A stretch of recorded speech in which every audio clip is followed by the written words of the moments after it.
Zayden sat in silence as the substitute laughed. Do you even understand math, or should I say it in Ebonics? The class froze. No one stood up. No one defended him. But when Zayden opened his notebook, it wasn't homework. It was a solution to a math problem experts hadn't solved in 20 years. And that's when the cover-up began. Before we deep dive into this interesting story, subscribe to our channel and tell us where are you watching from. Share in the comments below. Maple Creek Middle School sat quietly behind a row of manicured hedges and polished stone signs in Franklin, Tennessee. Its brick facade gleamed with suburban pride, boasting trophies of academic excellence and sports championships. But inside its well-decorated halls, the silence of one student echoed louder than any morning announcement. 13-year-old Zayden Holloway was always present on time. Well-dressed, polite, but nearly invisible. In his 8th grade homeroom, room 2B, he sat in the 3rd row by the window, the same seat every day, never raising his hand, never speaking unless spoken to. His notebooks were pristine, filled with microscopic handwriting, formulas and sketches no one ever bothered to see. He didn't cause trouble. He didn't make noise. He didn't get noticed. And in a school where black students made up less than 7% of the population, his silence didn't invite curiosity. It reinforced assumptions. The teachers didn't say it aloud, but it simmered beneath their glances. Zayden was a nice kid, just not exceptional. Not like Lucas, the student council vice president, or Emily, the debate champion. The expectations for Zayden were pass-fail. Turn in your homework. Stay in line. Don't give anyone a reason to look closer. Mrs. Lennox, his regular math teacher, had a soft spot for Zayden but still never called on him. He doesn't seem like he enjoys speaking, she once told another teacher. I think it's best to let him be. On Monday morning, however, room 2B felt different. Mrs. Lennox was out sick, and in her place stood Mr. Travis Denton, a lanky man with a too-tight tie, coffee-stained breath, and a clipboard he clutched like a weapon. His reputation preceded him, an oddball substitute teacher, known for his sarcastic tone and exaggerated stories about his glory days in mathematics. Zayden watched as Mr. Denton stormed in with theatrical flair, dragging the metal stool to the center like a stand-up comic about to perform. All right, geniuses. I'm your math master for the day, Denton announced. Let's see if anyone here has a brain worth using. The class chuckled awkwardly. Denton scanned the room like a drill sergeant, eyes narrowing at the neat rows of middle schoolers, all suddenly eager not to be noticed. He pointed to a student in the front. You. What's your name? Lucas, the boy replied. Good. Tell me, Lucas, what's the square root of 12? Marvelous. You're not completely useless. Next. He moved down the row like a game show host, tossing easy questions for cheap laughs. Zayden kept his eyes on his desk, hand resting gently on the corner of his notebook. He had already worked ahead in the chapter. He knew the answers Denton was asking, but he also knew that speaking up could make you a target for mockery, judgment, misunderstanding. But Mr. Denton didn't let silence go unpunished. Let's try someone who hasn't spoken all day, Denton said, theatrical eyes darting like a hawk. You, what's your name? Zayden looked up. For a brief second, the room seemed to pause. Zayden, he said softly. Zayden. Now there's a name that sounds like it came out of a rap song. Denton smirked. The class tittered nervously. No one knew if it was okay to laugh. Zayden blinked, expression unreadable. Tell me, Zayden. Denton continued, his voice syrupy with mock friendliness. Can you even read what's on the board? Or should I translate it into Ebonics for you? Gasps rippled through the room. A few students glanced at each other, stunned. The insult wasn't veiled. It was a slap in the face. Zayden's jaw clenched, not because he didn't understand, but because he understood exactly what had just happened. He said nothing. Nothing to say? Cat got your tongue? Or maybe math just isn't your thing, Denton added, turning away. Anyway, let's get back to people who came prepared. Silence fell again. Zayden's fingers curled slightly over the edge of his desk. He opened his notebook, one no one had ever asked to see. Inside were not just notes, but full proofs. Diagrams, complex equations, far beyond middle school curriculum. This was not a doodle pad, it was a math journal, one he built every night after finishing homework, feeding a passion no teacher had ever noticed. He flipped to the most recent page, a puzzle he'd been working on that involved nonlinear dynamics and integer partitions. Something he'd read about in a journal he found online. Something experts had yet to solve. He pulled his pencil out of his sleeve, and then he began to write. He wasn't trying to prove anything. Not to Denton. Not to his classmates. This was what he did when the world outside grew too loud. He solved things. But someone was watching. Emily, 2 rows back, noticed the movement of his pencil. She squinted at the page, trying to make out the strange symbols. Something about it looked advanced, far beyond the multiplication tables and fractions Denton was tossing around. She pulled out her phone and snapped a photo. She didn't even know why. Maybe curiosity. Maybe guilt. Maybe because for the first time someone saw Zayden not as quiet but as focused. Intention. That evening, she sent the photo to her older sister, a college student at Vanderbilt. Look at this. One of my classmates was doing this in math today. Is this normal? Her sister didn't reply right away. But when she did, the answer changed everything. The substitute called him out publicly in a way that no one in the room could forget. Mr. Travis Denton didn't wake up planning to humiliate a child. At least, not in the traditional sense. To him, sarcasm was a skill set. He believed humor could be a shortcut to engagement, a tool to dominate the room. But behind that smirk and smugness was a man whose failed academic career had left him bitter and hollow. He wasn't in front of classrooms to teach. He was there to perform, and to make himself feel relevant again. But in room 2B, something about Zayden Holloway disrupted that control. The boy didn't laugh, didn't smile, didn't flinch. That quiet bothered Denton. Not because it was rude, but because it reminded him of everything he used to be afraid of. Brilliance wrapped in silence, a reminder that sometimes the most dangerous minds weren't loud. Denton couldn't stand it. So he did what small men often do when faced with something they don't understand. He ridiculed it. Zayden, he repeated louder this time, letting the name linger on his tongue like a punchline. Do you even know what I'm teaching? Or are you just here for the free lunch program? A few students gasped. Some shifted in their seats. Most looked down. Zayden didn't move. His face, smooth and still, gave nothing away. Inside, though, the words clanged around like rusted chains. Familiar, heavy, old. He had heard versions of this before. On the bus, at the store. Sometimes whispered, sometimes shouted, but never before from a teacher. Nothing. That's fine, Denton continued. I suppose math isn't for everyone. Some of us prefer other callings. Music, sports, rapping. A few uncomfortable chuckles echoed from the back row. It wasn't the laughter that stung. It was the fear behind it. The fear of standing out. The fear of becoming the next target. Zayden understood that fear too well. Denton grabbed a marker and turned to the whiteboard, beginning to scribble a basic algebraic equation with flair, as if daring the room to prove him wrong. Here's a warm-up problem for the geniuses among us, he barked. Who can simplify this? No one raised their hand. No one dared. Come on, he pressed. Anyone? Even you, Zayden. Surprise me. Silence. He turned around, feigning disappointment. I see, he said. Well, I suppose we'll just have to lower the bar. He chuckled at his own joke. Zayden stared straight ahead. He wasn't processing the equation. He already knew the answer. He had known it the second Denton wrote it. But something deeper was unraveling inside him. Not rage, not sadness, but a sense of cold clarity. Denton wasn't trying to teach. He was trying to wound. Zayden's heart beat steadily, but his fingers twitched near the edge of his desk. He thought of his mother's advice. Keep your head down. Prove them wrong silently. But what if silence wasn't enough anymore? Emily watched from her seat, eyes darting between Denton and Zayden. She could feel the tension stretching like a rope about to snap. She wasn't used to feeling protective over Zayden, until now, until she realized what this was. Denton wasn't attacking laziness. He was attacking identity. And worse, he was performing it for a captive audience. So here's a thought, Denton said, pacing now. Maybe instead of wasting time doodling in your notebooks, some of you should try learning the material. Isn't that right, Zayden? The class froze. Zayden's breath remained even, measured. But something inside him cracked, not loudly, not visibly, just enough. He reached down into his backpack slowly.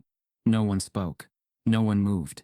Even Denton paused mid-step, eyes narrowing in suspicion. Zayden unzipped the front pocket, and pulled out a thick, dog-eared notebook wrapped in a faded elastic band. It wasn't flashy, just a worn-out blue cover with creases on the spine. He placed it on his desk with care, flipping open the cover with deliberate fingers. Denton raised an eyebrow. "What's that homework you never turned in?" Zayden didn't respond. Page after page flipped in rapid succession. Diagrams, notations, proofs, equations. The kinds of symbols most students had never seen outside of advanced academic journals. Handwritten, precise, obsessively clean. Zayden stopped on a page about halfway through.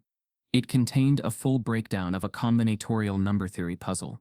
A problem Dr. Mahajan, a professor from Vanderbilt, had once referred to as a nuisance without pattern. Zayden hadn't just written a theory. He had drafted an alternate proof, something not found in any textbook. He started writing again. His hand moved with rhythm, his pencil gliding across the paper like a violinist bowing through a symphony. The board behind Denton became background noise.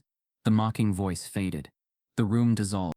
Now there was only the pattern, the equation, the calm in complexity. Emily leaned forward again, her curiosity overpowering her discomfort. She recognized the symbols. They weren't algebra, not even geometry.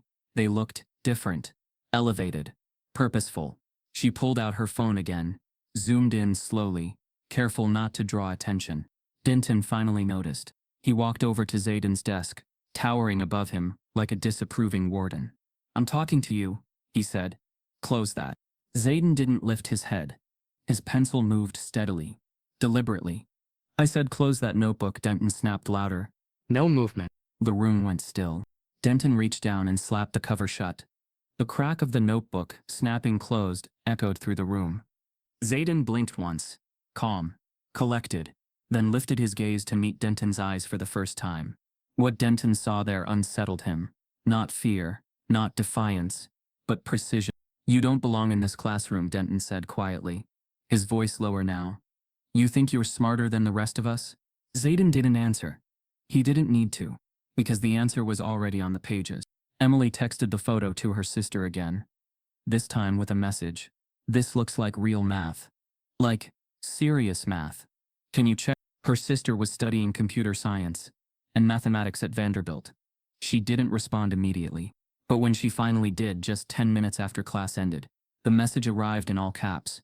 "Where did you get this? This isn't from any textbook I've ever seen." A cold realization crept over Emily.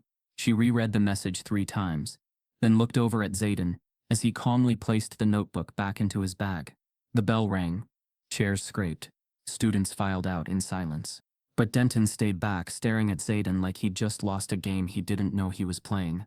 As Zayden walked past him, their shoulders inches apart, Denton muttered under his breath, "You better watch yourself."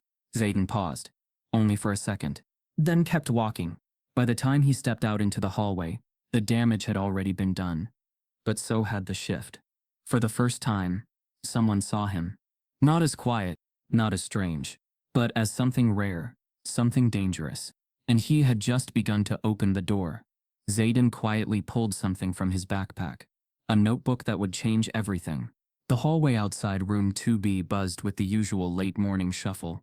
But for Zayden, the world had narrowed to the thin straps of his backpack digging into his shoulders. He walked slowly, deliberately, as if each step needed permission. The notebook inside felt heavier than it ever had before. It wasn't just paper and ink anymore. It was exposure. Behind him, whispers trailed like smoke, uncertain, nervous, confused. "Did you see what he was writing?" "I think it was, I don't know, college math or something." "No way.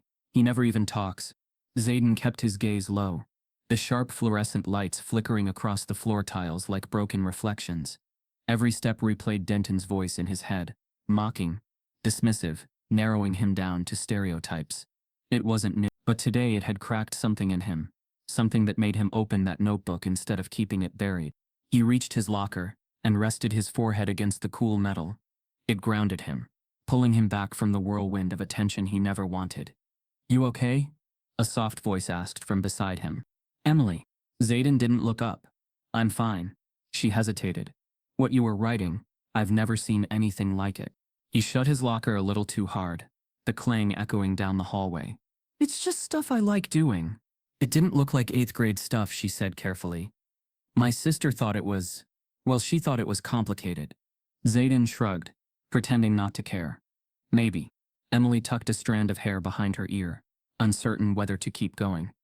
Zayden, what he said to you, that wasn't okay. None of us should have laughed. He finally looked up, eyes calm but tired. You didn't laugh. The hallway noise dimmed for a moment, a strange pause where even Emily wasn't sure what to say next. Before she could respond, the bell rang, shrill, urgent, breaking the moment in half. Students spilled out of classrooms, rushing around them like a flood that didn't notice the two quiet figures in its path. Zayden adjusted his backpack straps and stepped into the crowd. Emily watched him walk away, guilt curling in her stomach. She didn't know what he carried in that notebook, but something about it felt important, like the kind of thing adults would take seriously, maybe even too seriously. And she was right. At lunch, Zayden sat at his usual corner table, near the window, half hidden, half ignored. The cafeteria hummed with noise, trays clattering, sneakers squeaking, fragments of conversations bouncing off walls. But at his table, quiet wrapped around him like a familiar shield. He unpacked his lunch mechanically, his fingers shaking slightly as he peeled open a carton of milk. He wasn't hungry, not even close. His mind was filled with numbers instead. Shapes, patterns, possibilities. The equation he'd been writing before Denton slammed the notebook shut still danced behind his eyes. Across the room, Emily sat with her friends, her phone face down on the table. Her leg bounced under her chair, restless. Finally, unable to resist, she flipped her phone and stared at the message from her sister again. This isn't normal. This looks like a form of unsolved partition theory. Who is this kid? When she'd first sent the photo, she thought her sister would shrug it off, maybe tease her. But instead, Emily had unwittingly set something in motion. Now her phone lit up again. Another message. Can you send a clearer picture? My professor wants to see it. Emily's heart skipped.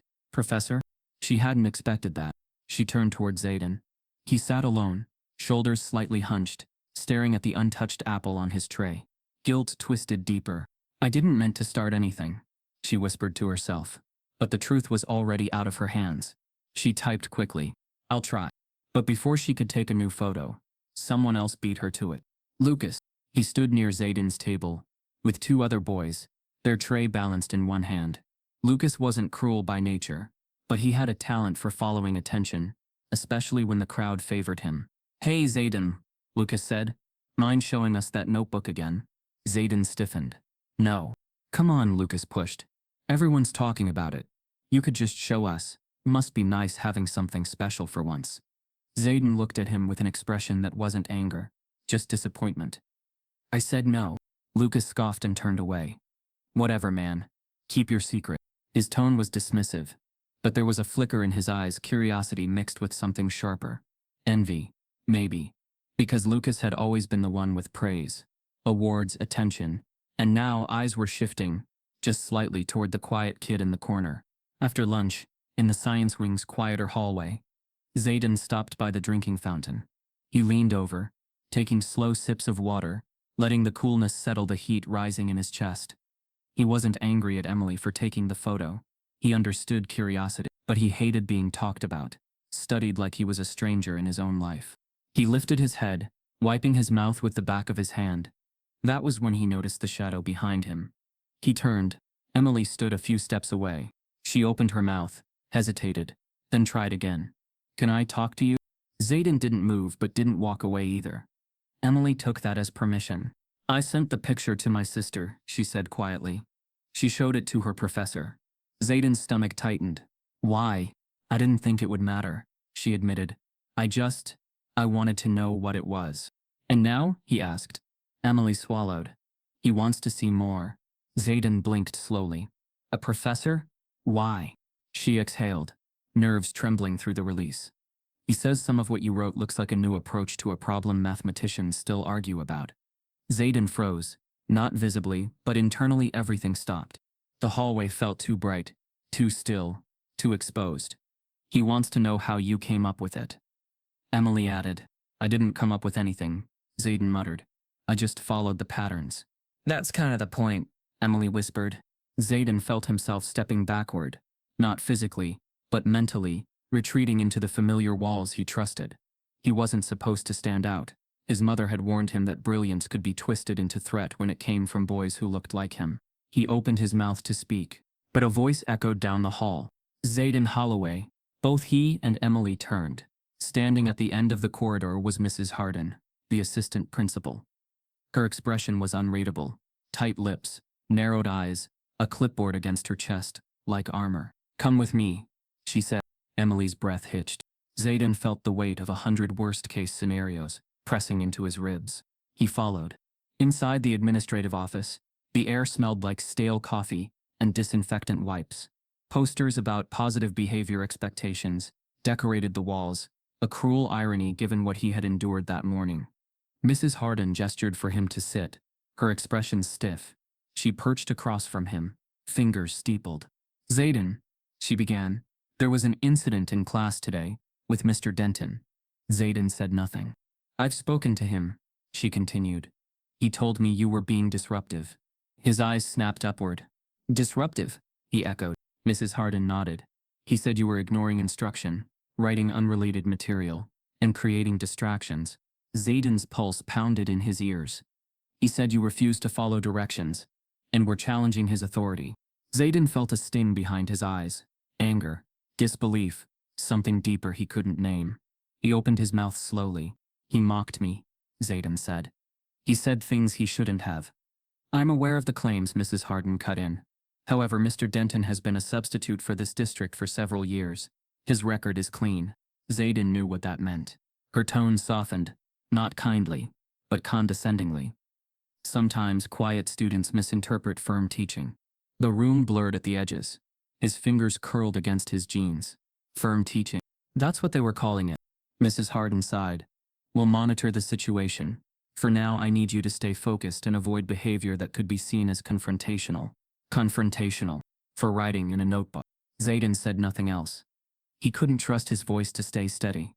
He stood slowly, but before he reached the door, Mrs. Harden added, "And please keep personal journals put away during academic time." Personal journals. She had no idea what was inside. When he stepped out of the office, the hallway felt emptier than before. Quieter. The air pressed in around him, like the world was shrinking. He pulled his notebook from his backpack, not opening it, just holding it, grip tightening around the spine. It wasn't just paper. It wasn't just formulas. It was proof. Proof that he existed beyond the box they wanted to confine him in. As he walked toward his next class, his phone buzzed. A rare occurrence. He didn't have many friends who texted him during school. He pulled the phone out of his pocket, a number he didn't recognize. One message. "Hello, I'm Professor Marla West. I was sent a photo of your mathematical work. I need to speak with you immediately." Zayden stopped mid-step. The hallway seemed to tilt. The world small and dim moments ago suddenly cracked open. One of the students sent a photo of the notebook to a local college professor who responded within the hour. The late afternoon light filtered through the blinds in the principal's conference room, casting long slashes across the polished mahogany table. The room smelled of fresh coffee, paper stacks, and something colder, trepidation. Behind the door, voices had halted. They were waiting. Then the knock came before the door eased open. Professor Marla West of the University of Tennessee walked in. Thin-rimmed glasses perched on her nose, a leather satchel over her shoulder, and inside it the battered blue notebook that now changed everything.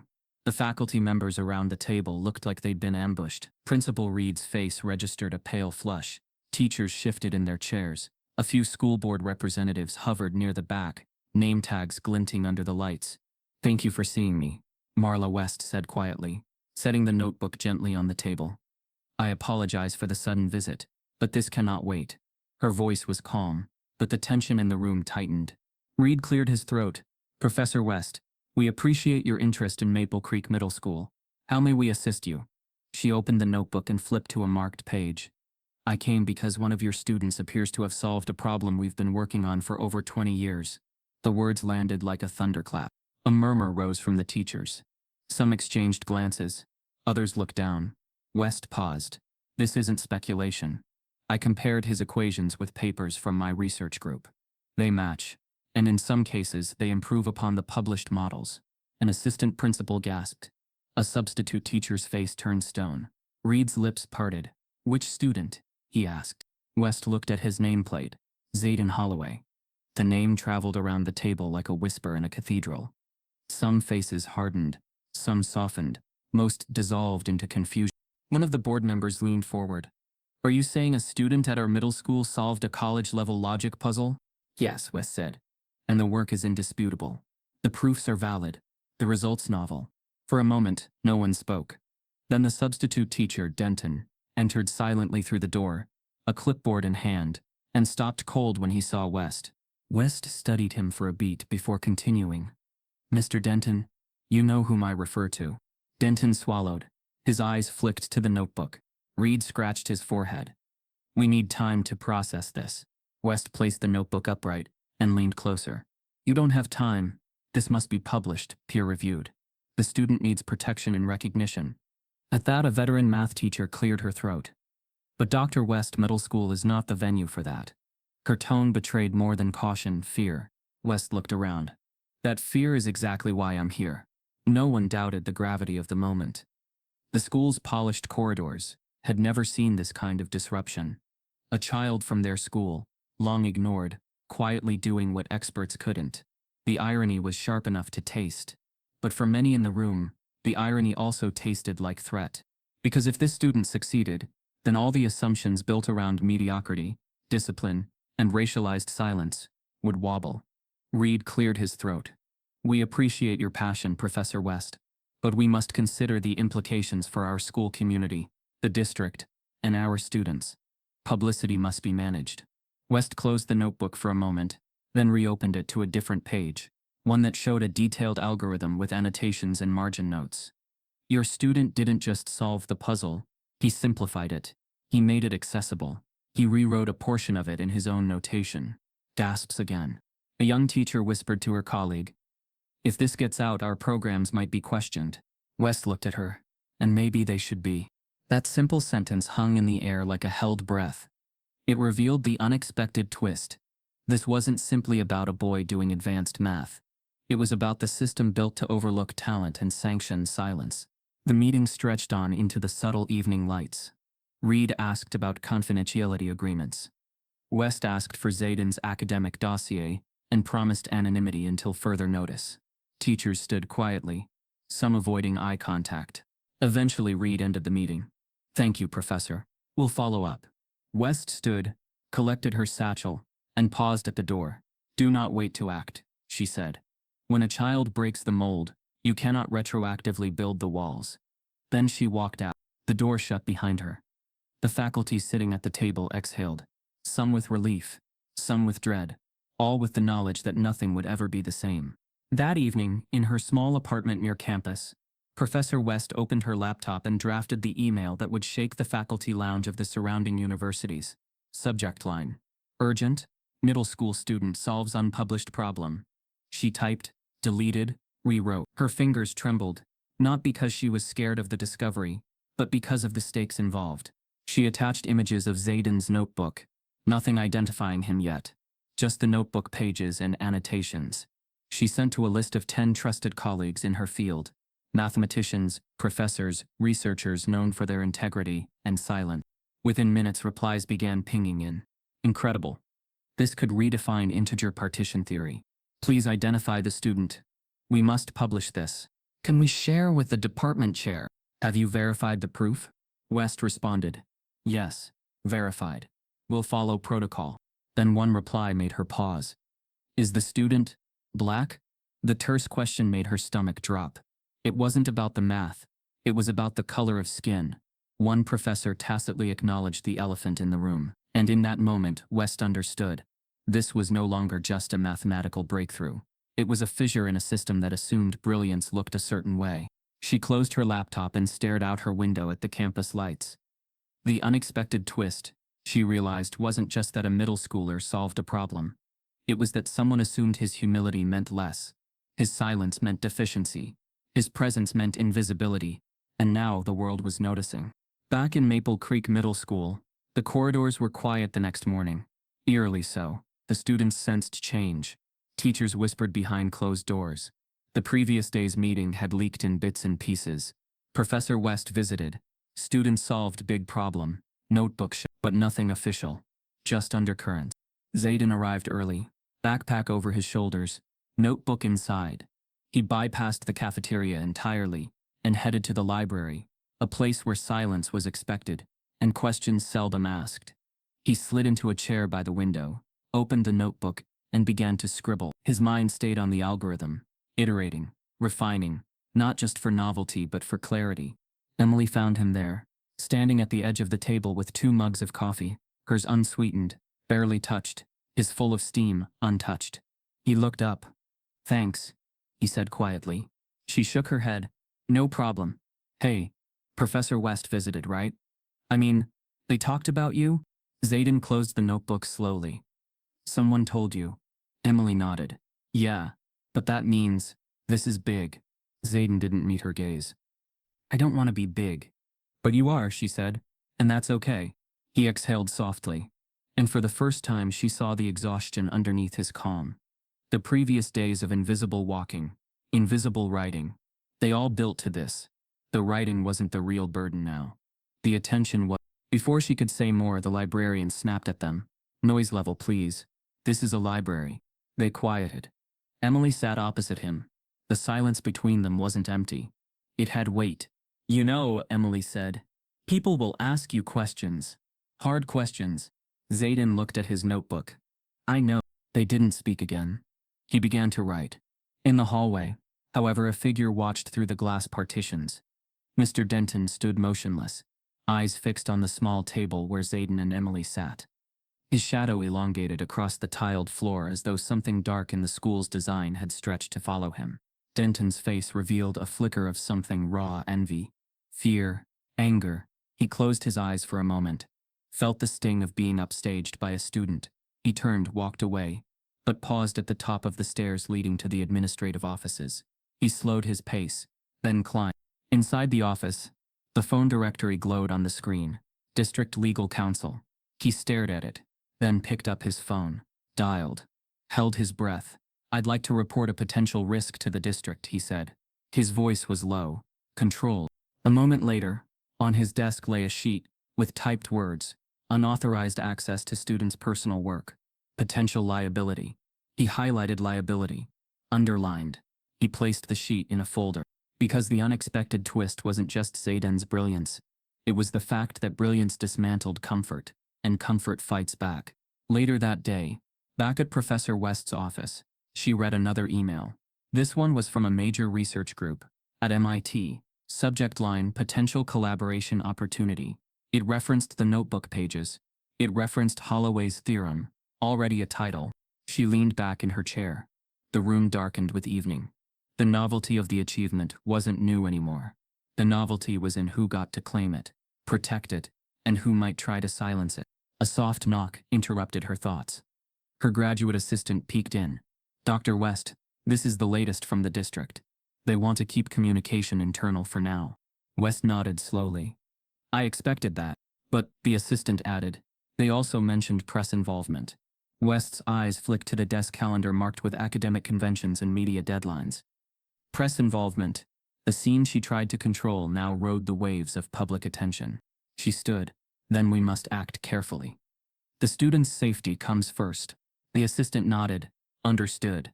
West walked to the window, crossed her arms, and watched the streetlights flicker on.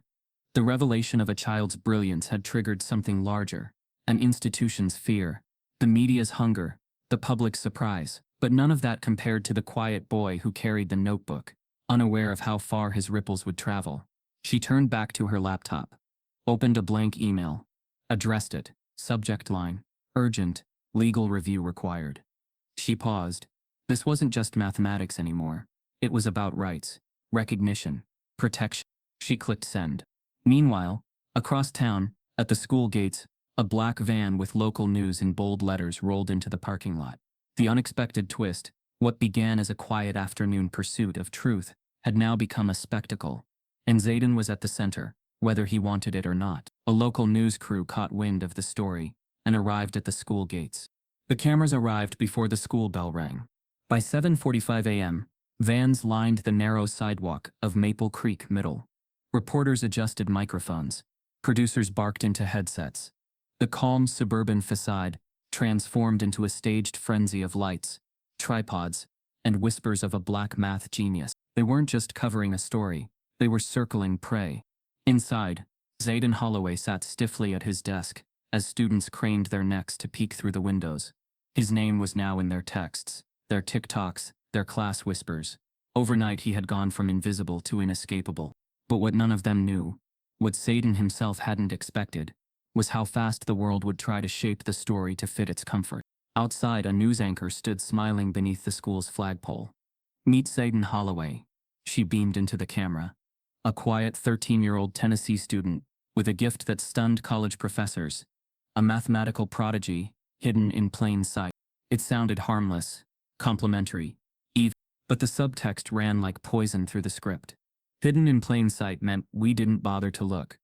And gift meant miraculous, as though his intelligence was magical rather than earned. By noon, the story had run on 2 major networks. By 3, national media had picked it up.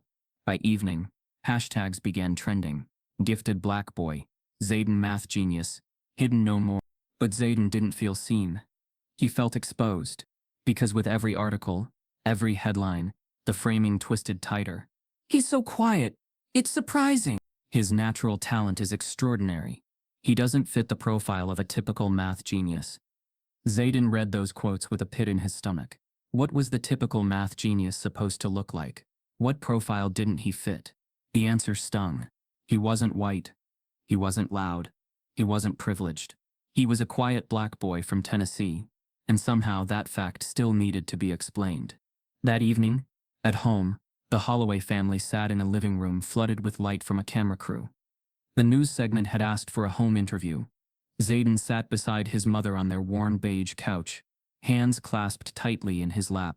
His mom, Celine Holloway, had agreed to the interview reluctantly, but now, as the questions came, her regret thickened. "So Celine," the reporter asked, tone syrupy, "when did you first realize your son was special?" Celine tilted her head slightly.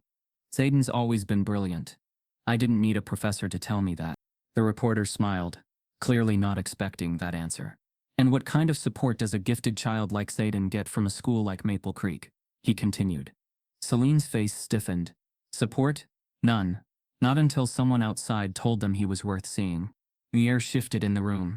Zayden stared at his knees. The reporter cleared his throat.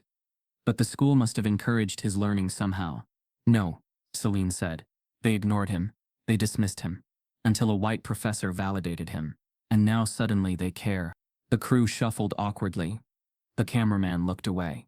Afterward, they thanked the family, packed up, and left with practiced politeness. But Celine could feel it. The distance between what they showed on camera and what they'd aired. She wasn't wrong. Later that night, when the story aired, Celine watched it from their living room.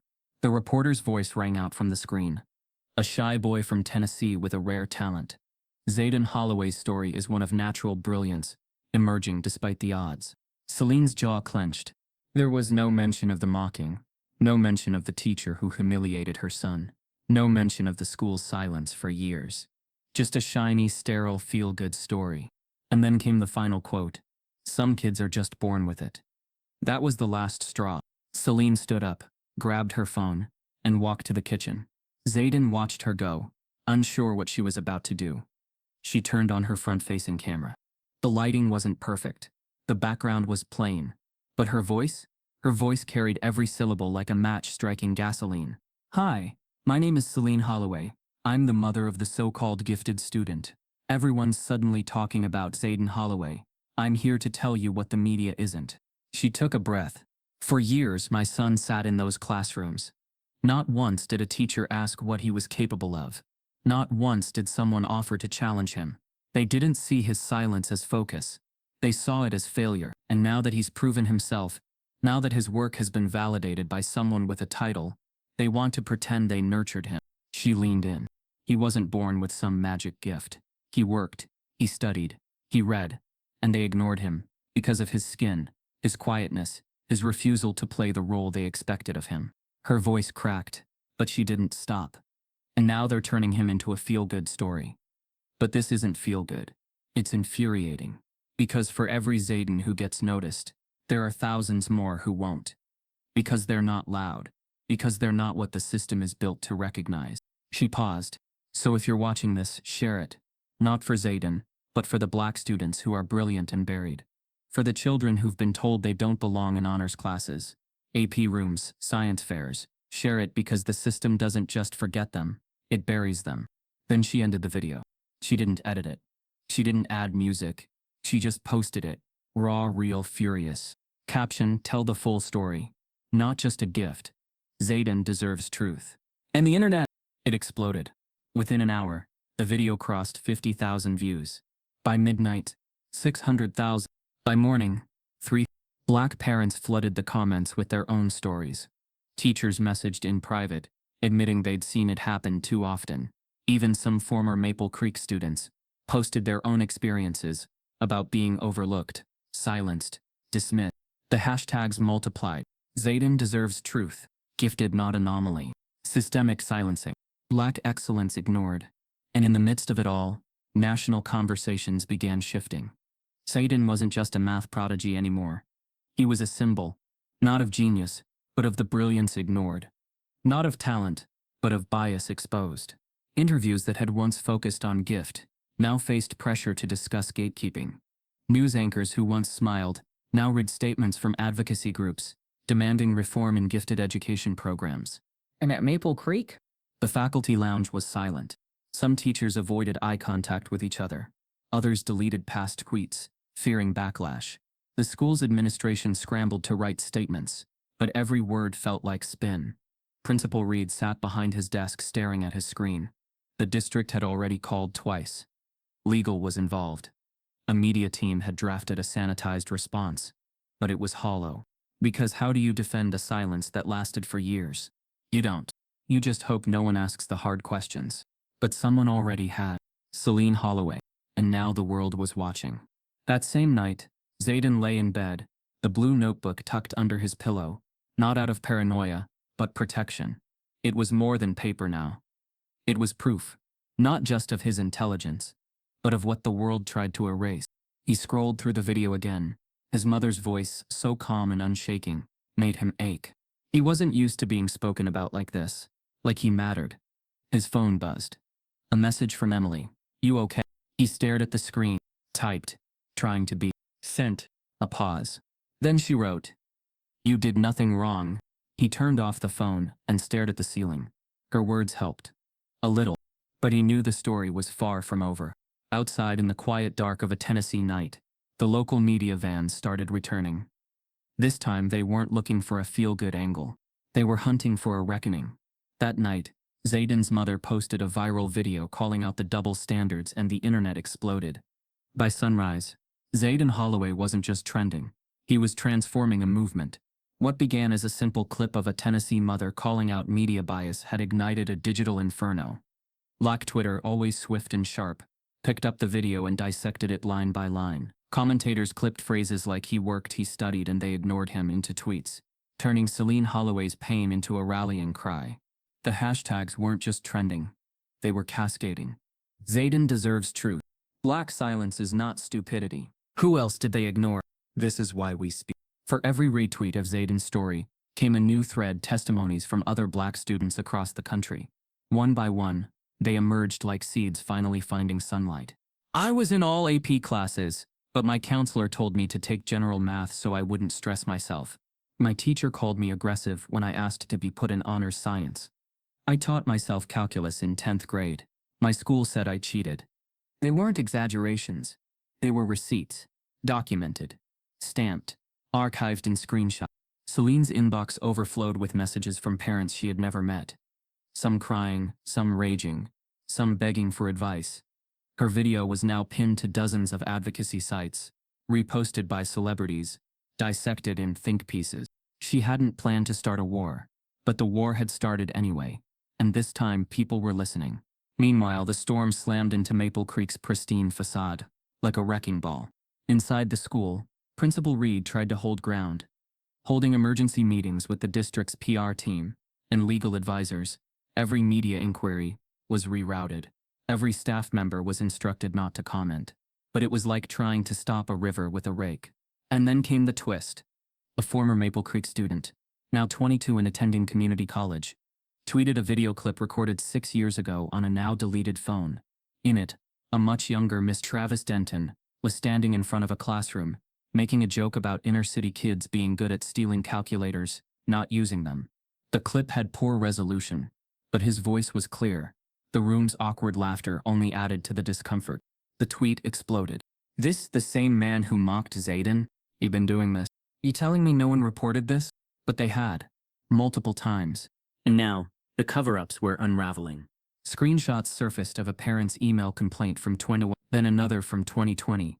Allegations that Denton had used racially insensitive language, that he had singled out black students during pop quizzes, that he joked about language barriers. Every complaint ended with the same phrase, addressed internally.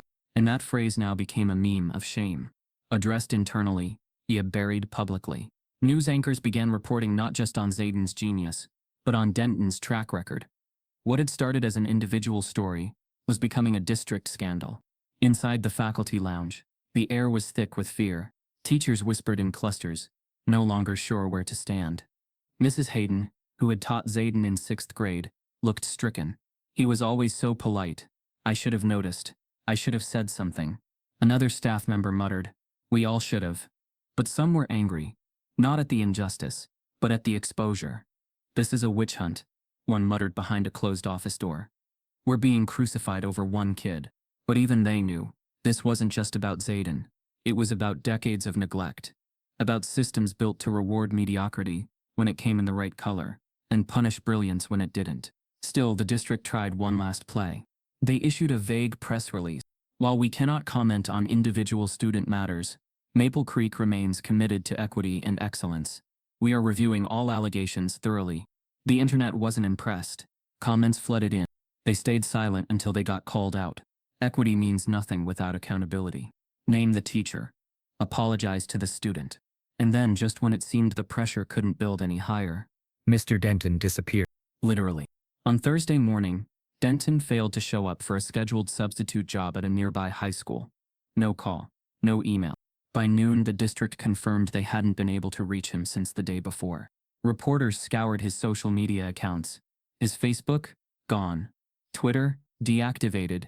LinkedIn? Deleted overnight. Even the school records website, where he was listed as an active substitute teacher, now showed a blank space next to his name.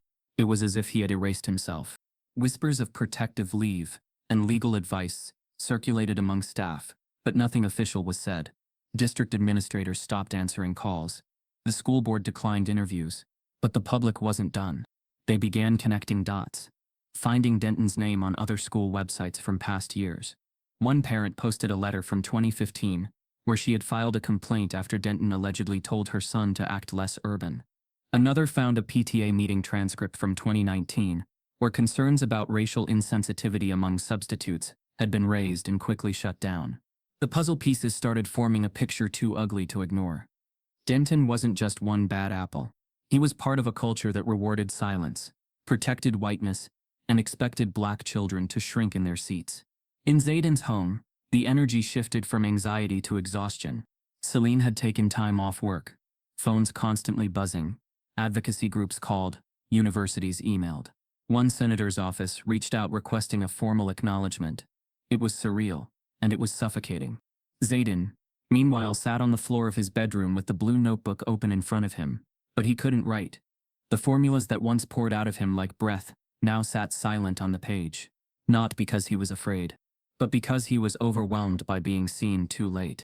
His genius, once his own secret refuge, now felt like public property. Everyone wanted a quote, a statement, a photo, but no one had ever asked how it felt to be erased before being discovered. He closed the notebook slowly and stared at the ceiling. "I didn't ask for this," he whispered. Celine stood in the doorway, arms folded. "I know, baby, but maybe someone needed you to be the one." Zayden looked up. "Why me?" Her voice softened. "Because you didn't need to speak loud to be heard. You just needed someone to finally listen." She stepped inside, knelt beside him, and wrapped her arms around him. "I'm proud of you, not for the math, for staying whole through all this." He rested his head on her shoulder. For the first time in days, he let himself be a child. Not a genius, not a story, just Zayden. By the next morning, news of Denton's disappearance had made headlines. Substitute teacher vanishes amid backlash. District under fire as complaints resurface. Zayden deserves truth sparks national reckoning. The headlines were no longer about brilliance.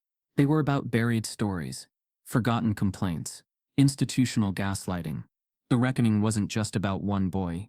It was about an entire generation forced to work twice as hard for half the recognition and still be labeled lucky when seen. As the school board scrambled to hire PR consultants and legal teams, students at Maple Creek began organizing a walkout. Not just for Zayden, but for every classmate who had ever been called aggressive for asking questions, lazy for struggling with racism, too loud for existing boldly. And in a final blow to the district's silence, a major documentary outlet announced it had begun filming. The title? Buried Brilliant. The Zayden Holloway story. They weren't waiting for permission, and neither was justice. Mr. Denton suddenly disappeared, and so did his entire online presence. The disappearance of Travis Denton had created a silence too loud to ignore. For 3 days, he didn't return calls, respond to emails, or log into the district's substitute portal. The school claimed he was on an approved leave, but no one could confirm who approved it. His address on file returned an empty house with a for sale sign and locked gates. His name stopped appearing on district directories. Students joked he was hiding in a bunker. But outside Maple Creek, people weren't laughing. They were digging, and what they found unraveled everything. It started with a small group of local activists, most of them black parents who had long questioned how their children were treated in majority white schools like Maple Creek. They weren't strangers to bureaucracy. They had spent years in board meetings being ignored, watching equity policies become empty slogans. But Zayden's case had shifted something. They were done asking, so they began their own investigation. The group, called Justice Rooted, started combing through Denton's employment history, using public records, LinkedIn trails, cached staff directories, and school newsletters. What emerged was a pattern too consistent to be coincidence. Denton had worked at no fewer than 8 schools in the past 10 years, spanning 3 states, Arkansas, Alabama, and Tennessee. Each stint ended quietly. Each move followed an incident, and each time the language used to explain his exit was eerily familiar. Resigned for personal reasons. Did not return after term break. Contract not renewed. But why? They dug further and found it. In 2017, while working at a middle school in northern Alabama, Denton had been accused of racially targeting 2 black students during standardized test prep. According to archived emails retrieved by an anonymous tipster, he joked during class that "you people only test well in gym." A teacher aide reported it, and a parent sent an official complaint. The resolution?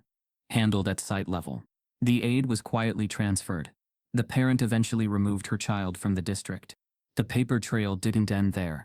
In 2019, Denton briefly taught math at a high school in Little Rock, Arkansas. Less than 6 months in, he was accused of telling a Haitian American student that he spoke better English than expected. The student's older brother posted about it on Facebook at the time, but the post got little traction. Until now. Justice Rooted reached out to him. He still had the original complaint, saved out of frustration. The school's response: "We will discuss this with Mr. Denton. Please refrain from inflammatory language moving forward." The anger had a pattern too. It wasn't just Denton's comments. It was the system's indifference. But the real twist came when an anonymous Reddit user, who claimed to have gone to college with Denton, messaged one of the activists privately. "I know Travis," the message began. "We were in the same grad cohort in Arkansas. He used to post in this private forum. It was bad. Like white nationalist memes, jokes about BLM, dog whistle stuff. Everyone thought he was just trying to be edgy. But now, I think y'all should look into it." The user provided a username. That username led to a now deleted blog, hosted on a small encrypted platform. But archived snapshots still existed, buried in old internet caches. What they revealed was chilling. Under the pseudonym, TrueMind88, Denton had written posts masked in coded language, criticizing urban infiltration of academic spaces, referring to black excellence in STEM fields as manufactured social equity, and suggesting that quiet students of color are often used as pawns for guilt-driven liberal agendas. One post, dated a year ago, included this line: "They let the quiet ones in the room, then act shocked when they speak. Better to remind them early where the ceiling is." The ceiling. Zayden's face, small and focused, scribbling equations under fluorescent lights, appeared in the minds of every reader who saw that line. The ceiling had been built long before Denton entered room 2B. But he had tried to enforce it, brick by bitter brick. The blog's discovery spread fast. Screenshots went viral. Major outlets picked up the story, no longer calling Denton the missing teacher, but the educator with a troubling online history. Some officials denied knowledge of the blog. Others claimed vetting challenges. The district stayed silent. Justice Rooted demanded a full investigation. But it was too late to control the story. Zayden wasn't just the kid with the math notebook anymore. He had become evidence in a case much larger. A symbol of how institutions didn't just ignore racism. They quietly protected those who weaponized it. And then just when the dust threatened to settle, another twist shattered the calm. On Monday morning, Principal Reed arrived at school early. The building was quiet, the air thick with post-weekend stillness. As he entered his office, his assistant followed closely behind. "The media's still outside," she said, already rattled. "Do you want me to cancel your afternoon meetings?" "No," Reed muttered. "Let's keep today normal. As normal as it can be." He set down his briefcase, opened the locked drawer of his filing cabinet, and pulled out the district folder labeled West Correspondence. Inside was Zayden's notebook, or at least it had been. Reed's fingers froze. The folder was empty. He blinked, flipped through it again. Nothing. No pages. No elastic-bound cover. Not even a sticky note. "Where's the notebook?" he asked sharply. His assistant looked confused. "What notebook?" "The student's notebook. I locked it in here Friday. It's gone." She moved to his side, peering into the drawer. "No one's had access. I swear." But he wasn't listening. Reed stood, crossed the room, and checked his personal filing cabinet. Then his desk drawers. Then the closet. Gone. Not misplaced. Removed. His throat tightened, because only two people had the key to that drawer. Him and the vice principal, Mr. Callahan. And Callahan was out sick. The security cameras, he realized, would have footage. He picked up the phone to call facilities but stopped. His instincts told him what he didn't want to admit. This wasn't a misplacement. This was a message. Someone didn't want that notebook to exist within the school anymore. Because it wasn't just a collection of equations. It was evidence of brilliance, of what the system missed, of what it tried to suppress. He closed the drawer slowly. The room, once filled with sunlight, now felt cold. And somewhere, buried beneath that silence, Reed felt the dread rising. Because when the truth goes missing, so does control. Back at the Holloway home, Zayden sat at the kitchen table, eating cereal quietly, while his mother flipped through her phone. Her face tightened. "They're saying your notebook's gone." Zayden looked up slowly. "Gone? From the school. They had it. Now they don't." He swallowed. "It wasn't supposed to be there. I didn't give it to them." "I know," Celine said. "But they still had it." The weight in her voice pressed into the room like fog. Zayden stared into his cereal, unmoving. "They're trying to erase it." Celine didn't correct him, because she felt it too. But what they didn't know, what no one knew, was that Zayden had already made copies. Before he turned in a single page, before he let anyone glimpse the proofs, he scanned every entry and backed them up on a flash drive buried beneath his mattress. He knew better than to trust systems that had ignored him for years. Still, the physical notebook was gone, and its disappearance wasn't just theft, it was a warning. The system had shifted from silence to sabotage, and the next move would be even darker. Zayden's notebook vanished from the principal's office the next morning. The official word from Maple Creek Middle came just after lunch. After thorough review, it appears the student notebook in question was unfortunately misplaced during the weekend filing process. We are investigating and will continue working with the Holloway family to locate it. Misplaced. That word rang like a slap in Celine Holloway's face. Zayden sat beside her in the front office lobby, his fingers tight around the straps of his backpack. Across from them, Principal Reed avoided eye contact. His assistant read the misplaced statement from a printout like it was a weather report. Clinical, cold, convenient. "You misplaced the only original record of my son's work?" Celine asked, her voice low but burning. Reed cleared his throat. "We believe it was accidentally sorted into another file batch. With the media pressure and internal reorganization. That notebook didn't walk away on its own," she interrupted. "Someone took it." Reed shifted. "We can't make assumptions." "I'm not assuming," she said. "I'm telling you it was stolen, and I'm filing a police report." Zayden didn't speak. His silence was no longer submission. It was calculation. He watched Reed's every flinch, every word that didn't quite meet the truth. Celine stood up. "We're done here." Reed tried to offer reassurances. "We'll continue searching. We take this very seriously." But Celine's glare stopped him. "No, you don't. You take silence seriously. You take protecting yourself seriously. But my son, you erased him once. You won't do it again." They walked out. And the moment they stepped into the sunlight, everything changed. Filing the police report was supposed to be symbolic, a statement that Zayden's work had value. But when the officer behind the desk began taking notes with the casual tone of a stolen bike complaint, Celine's heart sank. "Was it a school-issued notebook?" the officer asked. "No. It was his personal work." "Any known suspects?"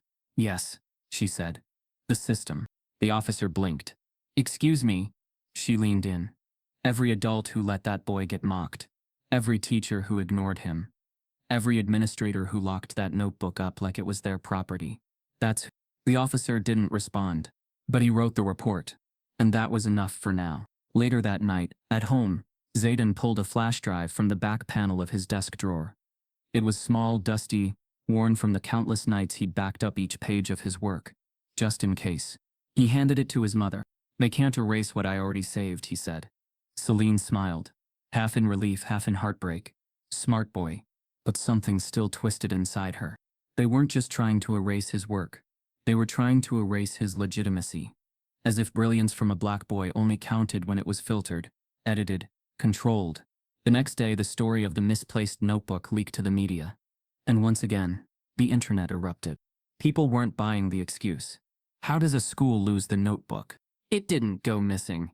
It was silenced. Every time we speak, they erase. But among the flood of outrage, one message stood out, sent privately to Celine's email from an untraceable address. I can help. "I've hacked district servers before. If there's footage, I'll find it. For free." It was unsigned. No name. Just a code handle. Not equal X. Celine stared at the screen for a long time. Her instincts screamed caution. But something about it felt real. She showed it to Zayden. He simply nodded. "Let them try," she replied. "We're listening." Within 24 hours, Not Equal X sent back a folder. It contained internal surveillance logs from the school's camera system, file names, metadata timestamps, and security file pings. The school's hallway cameras were motion-triggered. The data fed into a private cloud server. But here was the twist. Between Friday at 7:42 p.m. and Saturday at 2:15 a.m., the exact time frame when the notebook disappeared, the footage was corrupted. The system reported a recording loop failure. All entries from that night were either erased or overwritten with blank data. All, except one. Not Equal X had managed to pull a partial video file from a low-resolution backup stored on a secondary server the district likely didn't know. Still archived old feeds. It was silent, blurry, but it was damning. At 11:03 p.m. Friday night, a person entered the administration hallway using a master key. The figure walked directly to Principal Reed's office, paused, and looked toward the camera.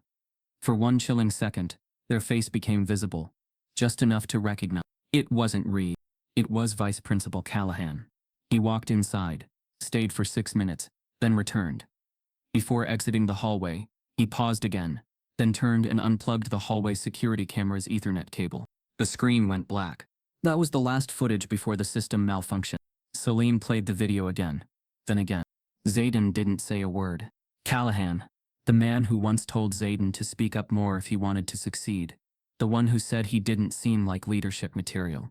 The man who'd sent a disciplinary warning when Zayden refused to say the Pledge of Allegiance 2 years earlier. It wasn't just sabotage.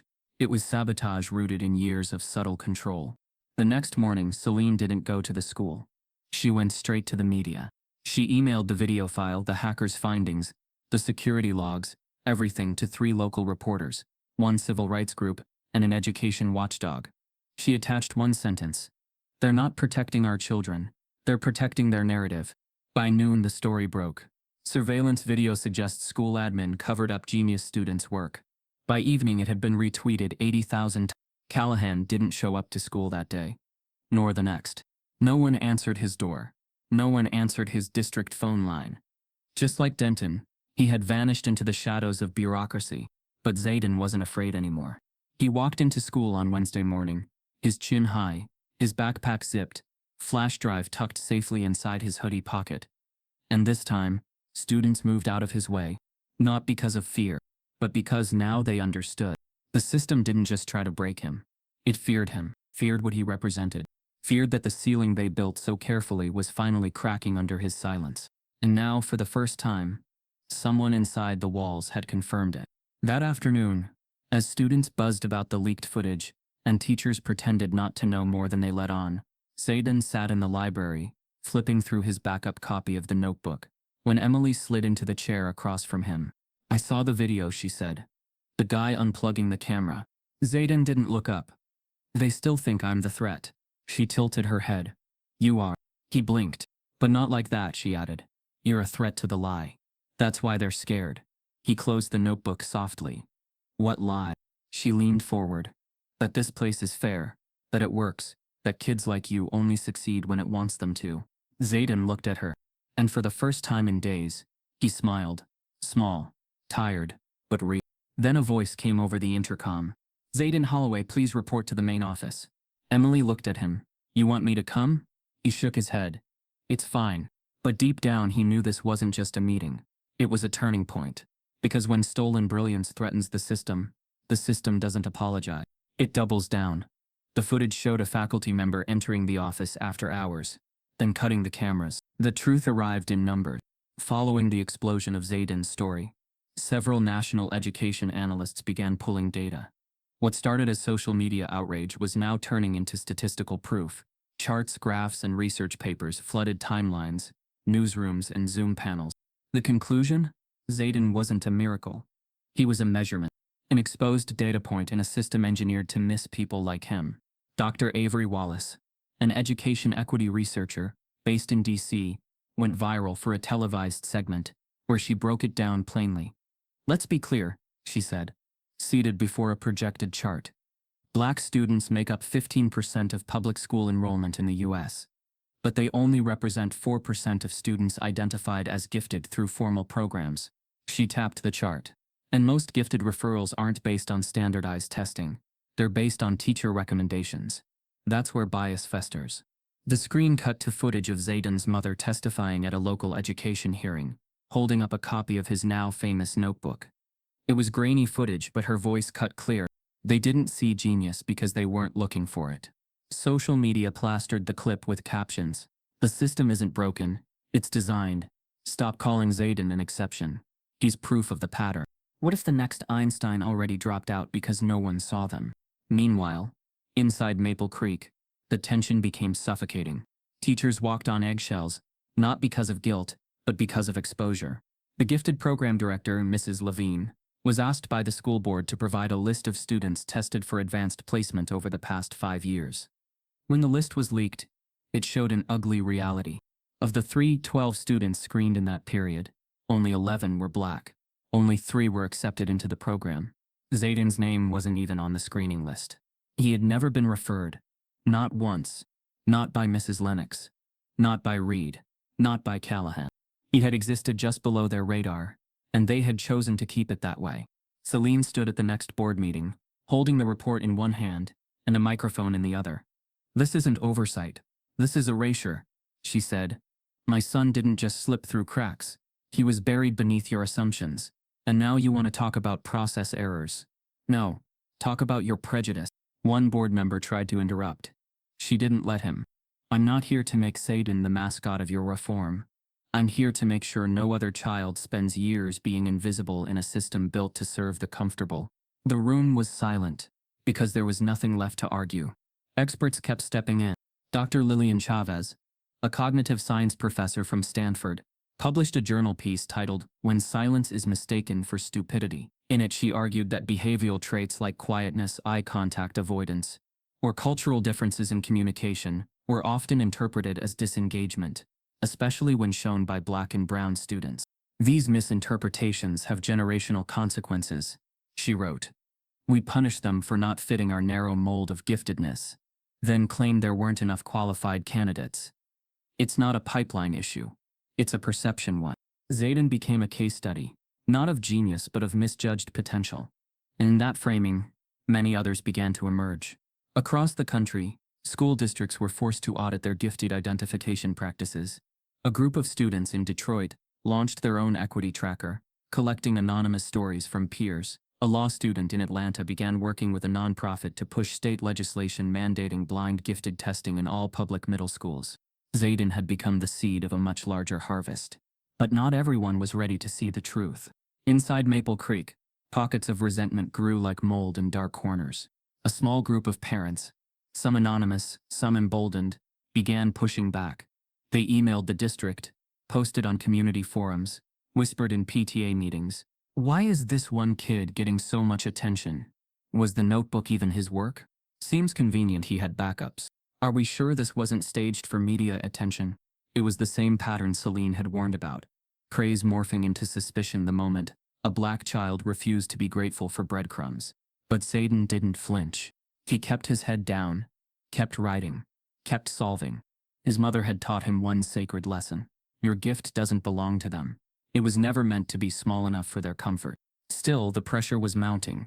He felt it in the halls, in the half-smiles, the glances that lingered too long. And then, like a lightning bolt through the fog, came the offer. It arrived in Celine's inbox late on a Wednesday night. The subject line was simple: opportunity for Zayden, confidential inquiry.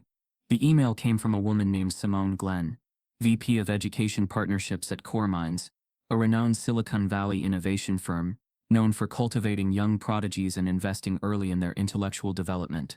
Celine opened the message slowly, unsure what to expect. Inside, Simone introduced herself respectfully, praised Zayden's work, and asked if the family might be open to a private conversation about mentorship, scholarship opportunities, and a possible invitation to CoreMinds' Genius Fellowship, a program typically reserved for high school seniors preparing for top-tier universities. Zayden was 13. The email closed with one line. We believe your son is not just ahead of his peers, he's ahead of the curve, and we'd be honored to support the future he deserves. Celine read it 3 times. Then she called Zayden into the living room, showed him the screen, and waited. He stared at it quietly. No smile, no wide eyes, just a slow, steady breath. Is it real? He asked. Celine nodded. I think so. He sat down on the couch beside her. They want me, he whispered. Yeah, she said softly. Because they see what you are. He looked at her. You already saw. She smiled, eyes glassy. You made the world look, baby. Now let them see. The next morning, when word of the offer got out, the town stirred like a shaken hornet's nest. The PTA chat exploded. Neighbors whispered, CoreMinds, Silicon Valley?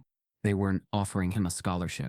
They were offering him an escape route, a future, and it scared them more than his notebook ever did. Because for the first time, Zayden wasn't just surviving the system. He might be about to leave it behind. Zayden's mother received an offer from a Silicon Valley firm that stunned the entire town. The offer wasn't just unexpected. It was revolutionary. CoreMinds wasn't a typical tech startup. It was a rising force in Silicon Valley, known for its quiet but powerful investments in youth innovation. Backed by billionaires but led by visionaries, the company's Genius Fellowship was a rare program, selecting only 3 students a year globally. Never before had they approached someone under 14. Until Zayden. Simone Glenn, the VP who'd emailed Celine, arranged a secure video call the very next afternoon. Celine sat beside her son in their modest living room as the screen lit up with Simone's calm, commanding presence. Zayden, she began warmly, you're not just gifted, you're important. The way you see patterns, structure logic, and simplify complexity, it's uncommon. And when we find that in someone as young as you, we don't sit on our hands. Zayden shifted slightly, unsure how to process the praise. We'd like to offer full mentorship, Simone continued. Private tutors in advanced mathematics, coding and theoretical frameworks, year-round remote labs, summer programs in California, and a dedicated advisor to guide your future. Celine raised an eyebrow. What about college? We partner with Stanford, MIT, and Carnegie Mellon, Simone said. You'd be fast-tracked. Full scholarship, full freedom. Silence. Then Simone leaned in. But we're not here to take you away from your mother, or your roots. This offer is about building around your world, not tearing you from it. That line struck Celine harder than she expected. Because as generous as the opportunity was, part of her feared what would happen if Zayden left too soon. Would he lose himself? Would the world twist him into someone else before he fully knew who he was? Simone must have sensed her hesitation. My son, she said gently, was a quiet boy too. Didn't speak until he was 6. Now he's building climate tech in Kenya. Because someone opened a door before the world could slam it. That sealed something. Zayden looked at his mother. I want this, he said softly. Celine reached for his hand. Her fingers trembled. Not out of fear, but from the realization that her child was no longer just surviving. He was rising, and she would not be the one to hold him down. By the weekend, the news hit the national press. Teen math prodigy receives fellowship from tech powerhouse. Photos of Zayden circulated again, but this time alongside images of CoreMind's labs, black engineers in sleek offices, and charts showcasing diversity pipelines in tech. The story shifted tone. Now the headlines read, From mocked to mentored, Zayden's journey draws eyes to educational gatekeeping. Tech sees potential where schools saw silence. Celine's phone buzzed non-stop. Family, reporters, activists, recruiters. Everyone wanted a piece of the moment. But the school? It went eerily quiet. No celebration. No assembly. No bulletin board. Principal Reed issued no statement. The board posted no congratulations. It was as if Zayden didn't exist. Not anymore. What Celine didn't know was that inside Maple Creek's administrative offices, a very different meeting was underway. Behind closed doors, the school board convened under the pretense of a routine operations session. But the true agenda was clear. Containment. We need to get ahead of this, said Board President Gerald Hunt, flipping through a thick binder of press clippings. Every story makes it look like we neglected a genius. That's a liability. Vice President Melinda Clark nodded. Public trust is eroding. We have teachers on edge. Parents divided. We need to reframe the narrative, highlight what we did right. An older board member, Mr. Langston, leaned forward. And what exactly did we do right? Silence. Melinda shifted. We provided a secure learning environment. Langston snorted. One that lost his notebook and let a racist substitute operate unchecked. We don't need self-righteousness, Hunt snapped. We need solutions. A younger board member chimed in. What if we highlight our gifted program reforms? Make it seem like Zayden inspired a structural change, and minimize his individual story. Hunt nodded. Position him as a spark, not a victim. Someone scribbled notes. Clark added, we should request media to stop using his full name in new articles. Say we're protecting his privacy. Langston frowned. Or trying to erase him. No one responded. The meeting continued. No mention of apologies. No intention of accountability. Only control. Unbeknownst to them, the meeting wasn't private. Someone had recorded the entire session. A custodian working after hours, who'd overheard months of hushed conversations, had planted a phone in the boardroom, tucked behind the projector cabinet. He didn't trust the school anymore. And when the recording landed in the inbox of a local black journalist, Camille Bryant, everything changed. Camille listened to the audio 3 times. Every word struck like a match to dry leaves. She recognized the language. Not blatant racism, but strategic erasure. The kind where institutions don't deny what happened. They just reshape the memory until the pain fades into policy. She didn't wait. She uploaded the audio clip to her blog, paired with a headline. Exclusive Maple Creek Board discussed rewriting Zayden's story. Without Zayden. The blog exploded. Camille followed it up with a piercing article. It's not enough to steal a child's voice. Now they want to steal his legacy too. Zayden's story wasn't a system success. It was a system failure covered by survival. And now that his brilliance has outgrown their silence, they're rewriting the script without the protagonist. The internet responded with fury. Don't re Zayden trended within hours. Current students shared photos of posters they'd made overnight, taping them to classroom doors. He was one of us. You just didn't see him. One poster quoted Celine. He didn't slip through the cracks. You buried him there. The town divided. Some parents defended the school, claiming it was under attack. But more voices, louder now, demanded resignations.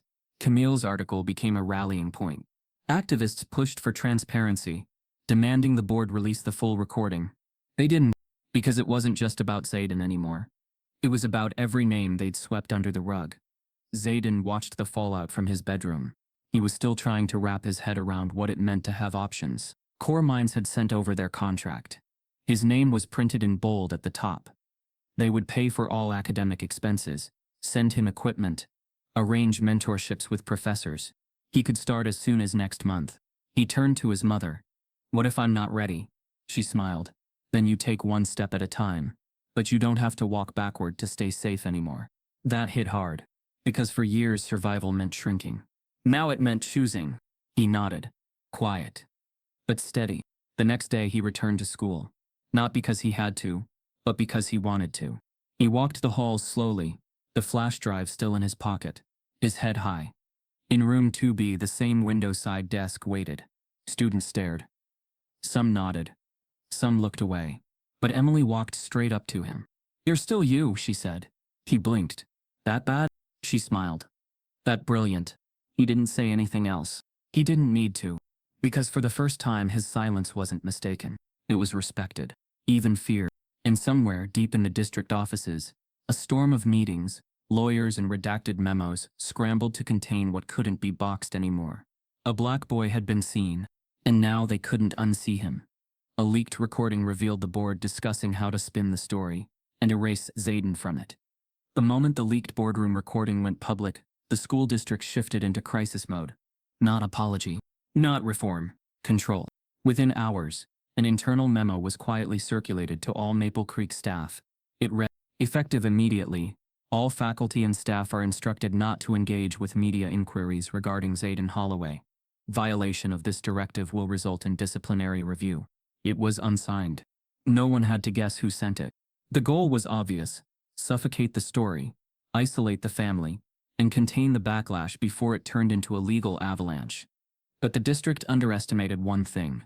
Zayden wasn't alone anymore. Celine Holloway received a letter 2 days later.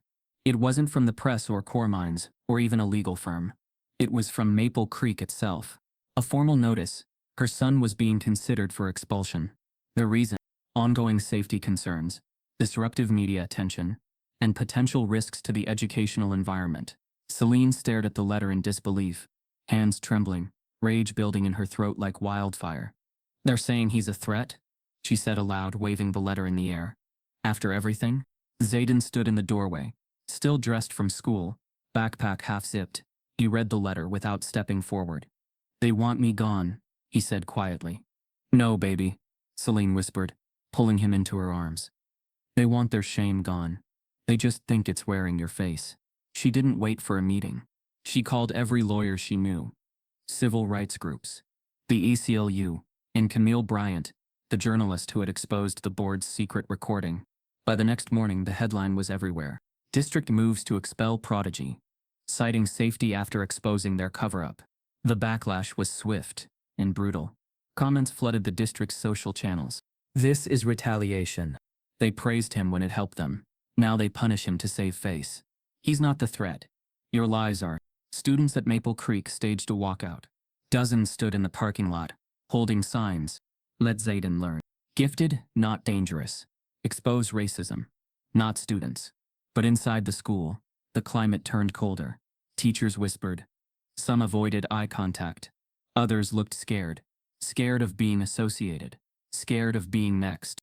Mrs. Lennox, Zayden's old math teacher, left the staff lounge mid-break that day. She couldn't bear to sit in silence, as colleagues defended the expulsion letter with phrases like, "Well, it is a distraction," or "maybe this is for his own good." The air reeked of complicity. Behind the scenes, something darker was happening. A former administrator, Carla Mendez, who had once worked in Maple Creek's records department, reached out to Camille Bryant anonymously. She had documents. Real ones. Proof. After meeting privately in a downtown parking garage, Carla handed over a flash drive. Her hands shook. Her voice was low. "I kept copies," she said. "From when I worked in Central Data. I saw things, plans." "What kind of plans?" Camille asked. Carla looked around. They were already drafting statements. Months ago, back when the math video first surfaced, they thought Zayden might become a distraction.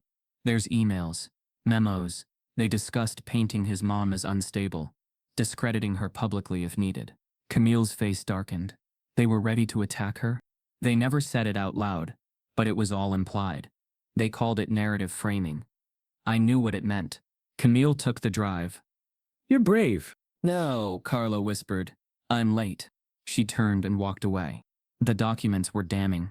Internal communications revealed coordinated language among administrators to downplay Zayden's achievements and reframe media coverage. One email from a board member read, "If we position the family as combative, it'll shift focus off the notebook and onto their behavior." Another suggested monitoring Celine's social media accounts for volatile language that could be used to question her credibility. They weren't just responding to a crisis. They had prepared for it. They anticipated backlash from Brilliance because they never believed it would be allowed to shine.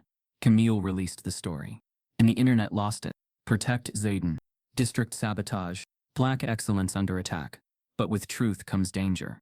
3 days after the story broke, Carla Mendez didn't show up to her shift at a nonprofit where she'd been working since leaving the school district. Calls went unanswered. Texts unread. Hours later, she was found in her apartment unconscious. The report said overdose. But her sister, who had keys to the apartment, said there were no signs of drug use. No empty bottles. No prescription vials. Just an open laptop. An email on the screen. A voicemail half played. She was rushed to the hospital. By nightfall, she was in a medically induced coma. The district said nothing. But those paying attention said everything. Because whistleblowers don't just disappear. They get erased.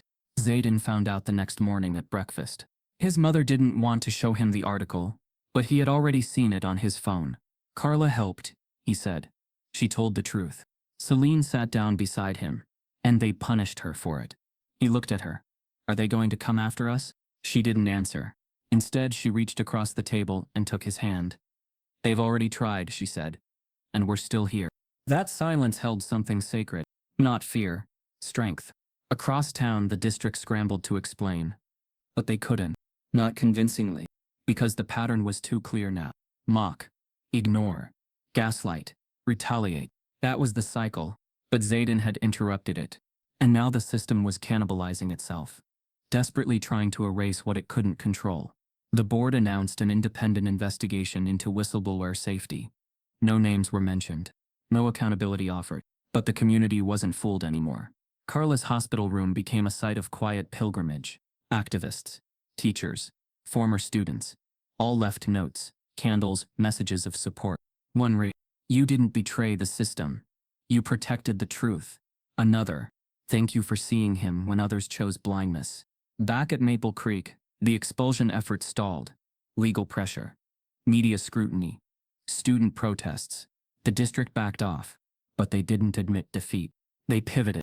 That week, the superintendent sent out a newsletter boasting about new equity policies, cultural sensitivity training, and a partnership with a national diversity consultancy. No mention of Zayden. No mention of the notebook. No mention of Carla. It was erasure, repackaged as progress. But Zayden wasn't interested in revenge. He was focused on the future. The Core Minds Fellowship had begun. Weekly mentor sessions, research opportunities. He spent hours exploring complex mathematical systems, guided by professors who didn't see him as a disruption, but a gift. Still, the past lingered like smoke in the air. He hadn't forgotten the silence, and he never would, because silence wasn't absence. It was strategy, and he'd learned to read it like a formula. One night, after a long day of study and another wave of press requests, Zayden stood in the hallway outside his room, staring at a framed photo of him and his mom, taken before any of this began. Back when brilliance was a secret. Back when silence was survival. He turned to her, still seated at the kitchen table, scrolling through messages from supporters and legal teams. "Do you think Carla will wake up?" he asked. Celine looked up, her eyes soft, tired. "I believe she will," she said, "because the truth always comes back." Zayden nodded. But deep down, he knew the system wasn't done fighting. They had tried to erase him from records. Now they were trying to erase anyone who defended him. But what they didn't understand was simple. You can't delete brilliance. You can only delay its light. That whistleblower ended up in the hospital under suspicious circumstances. The fluorescent lights in room 614 of Tennessee Memorial Hospital flickered faintly against the stillness of the ICU. Machines beeped in soft rhythm beside the hospital bed where Marcy Cray lay unconscious. A tangle of IV tubes, bandages, and silence. She hadn't regained full consciousness since paramedics found her collapsed in her kitchen. Coffee spilled across the floor, an email still open on her laptop screen. Initial reports called it a medical episode. But those who knew better, those who knew what Marcy had been carrying, felt something colder pulsing beneath the surface.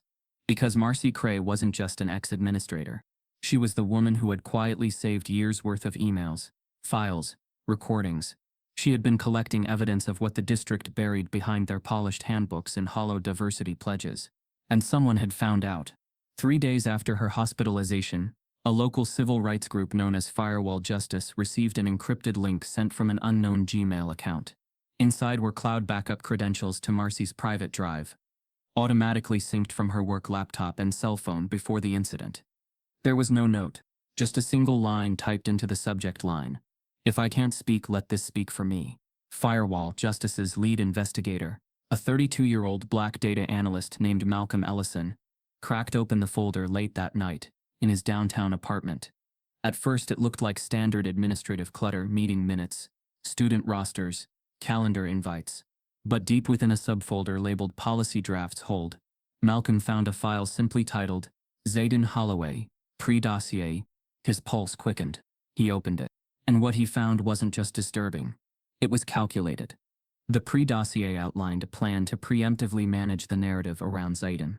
Weeks before the media had even picked up his story, bullet points listed methods to question the legitimacy of his notebook, prepare public talking points to distance the district from past racial incidents, and most chillingly, flag maternal behavior for volatility escalation if public narrative spirals.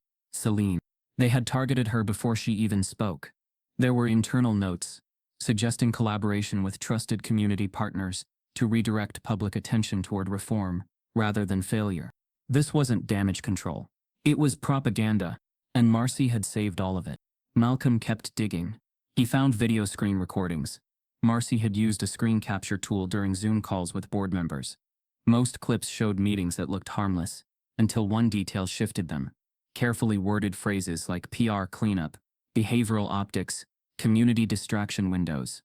In one recording, a high-ranking district lawyer suggested rewriting the public-facing gifted program criteria, retroactively, to reflect inclusion without actually changing who qualified.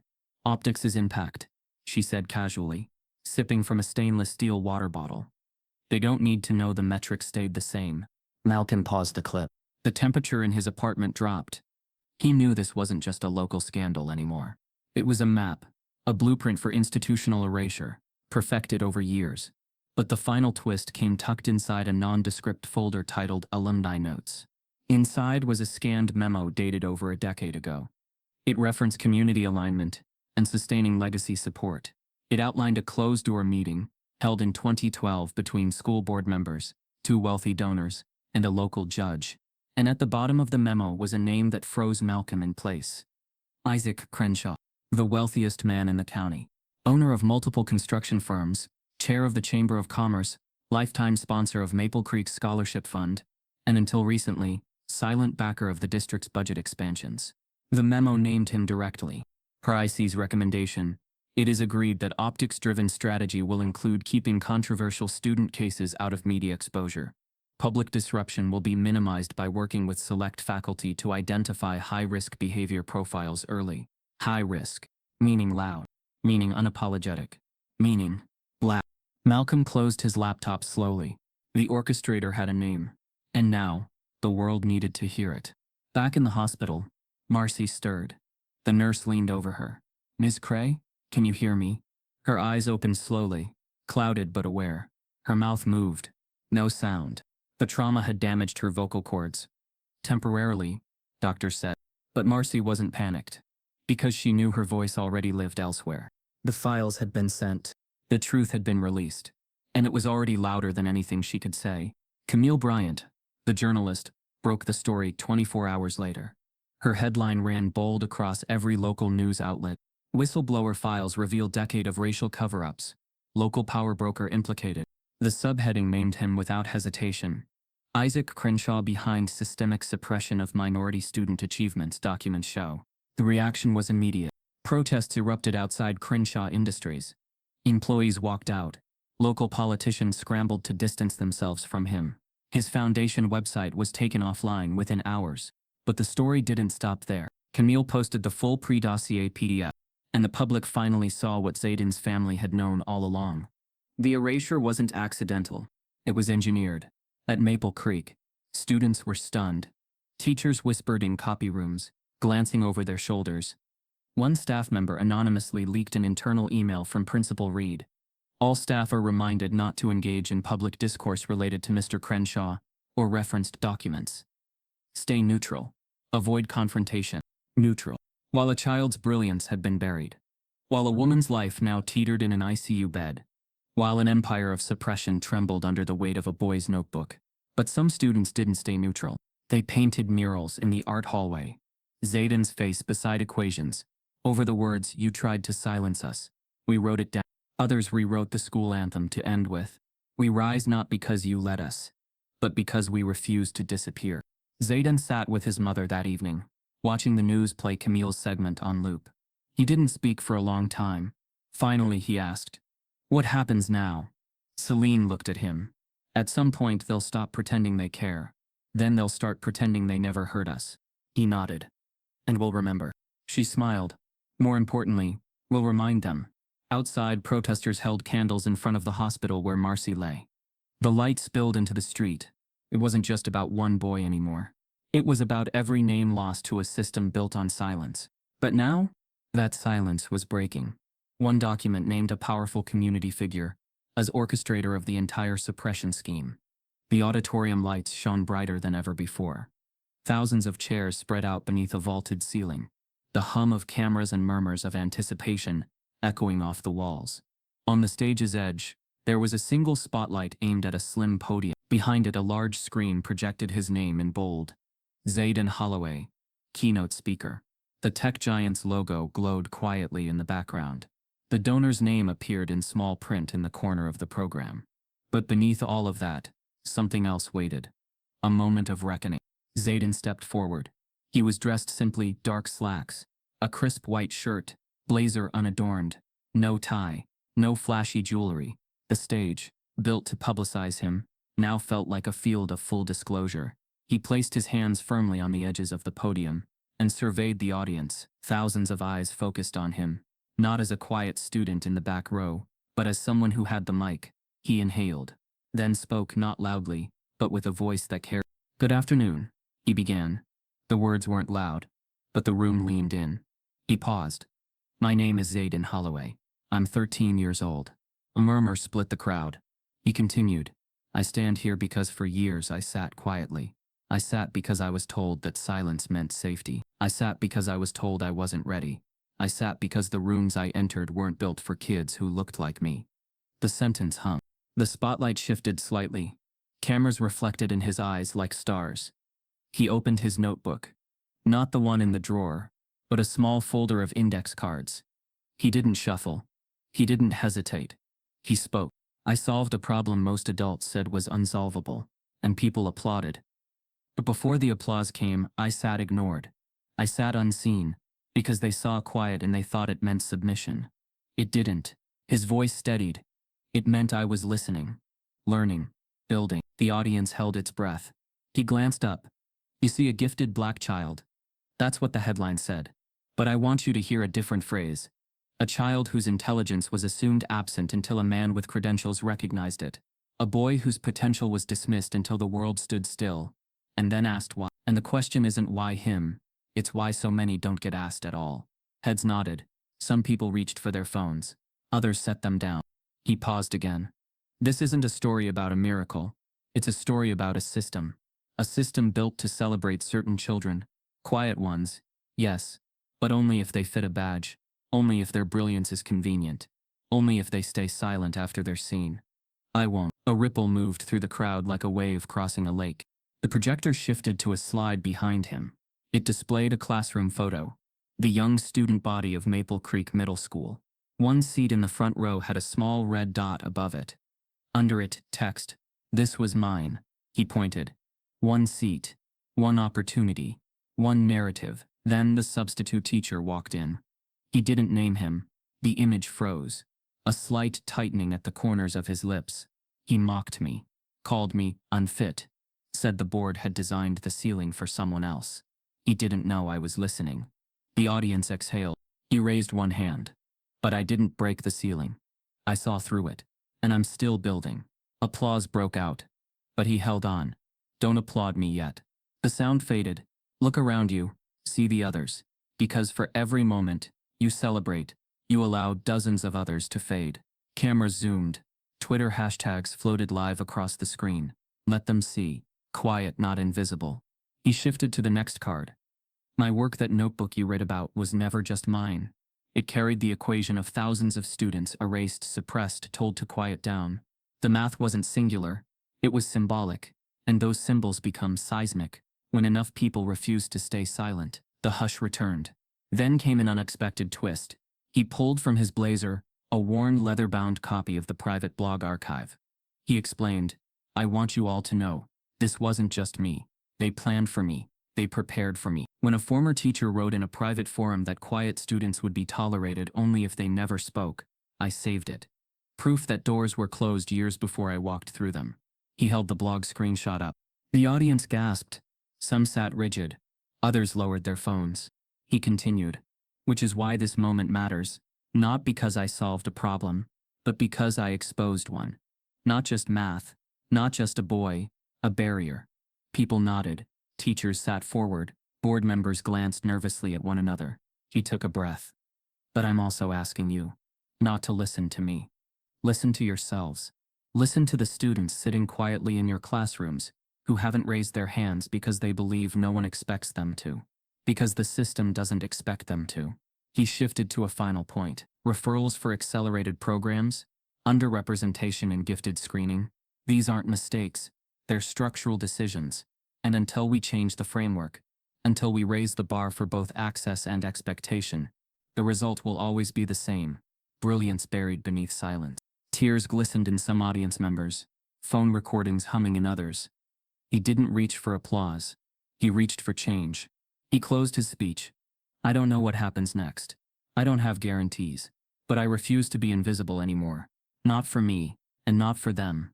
The lights dimmed slightly. Cameras flashed. When the standing ovation broke, it wasn't thunderous. It was respectful. The floor shook with a promise. In the following week, his speech was shared over 20 million times. It was featured on education journals, late-night shows, high school assemblies. The hashtags exploded. But for Zayden, the significance wasn't in the numbers. It was in the faces of students who messaged him. Thank you for seeing me. I thought I was stuck. Your silence meant everything. That resonance mattered more than the spotlight. Back at home, Celine sat quietly on the couch, watching the views pile up on her phone. She looked at her son, the boy who'd been mocked in room 2B, standing now on stages bigger than the gym. She felt pride, yes, but deeper awe, and something harder, fear for the burden he now carried. Zayden joined her. Mom. She turned to him. He said, they hurt us. She smiled. Yes. He added quietly, but someone's still writing the next chapter. She reached for his hand. He nodded. And then, in the mailbox the next morning, a plain brown envelope arrived. No return address. The school address had been removed. No markings. Zayden opened it. Inside was a letter typed, single-spaced. It began with, Dear Zayden, I have watched.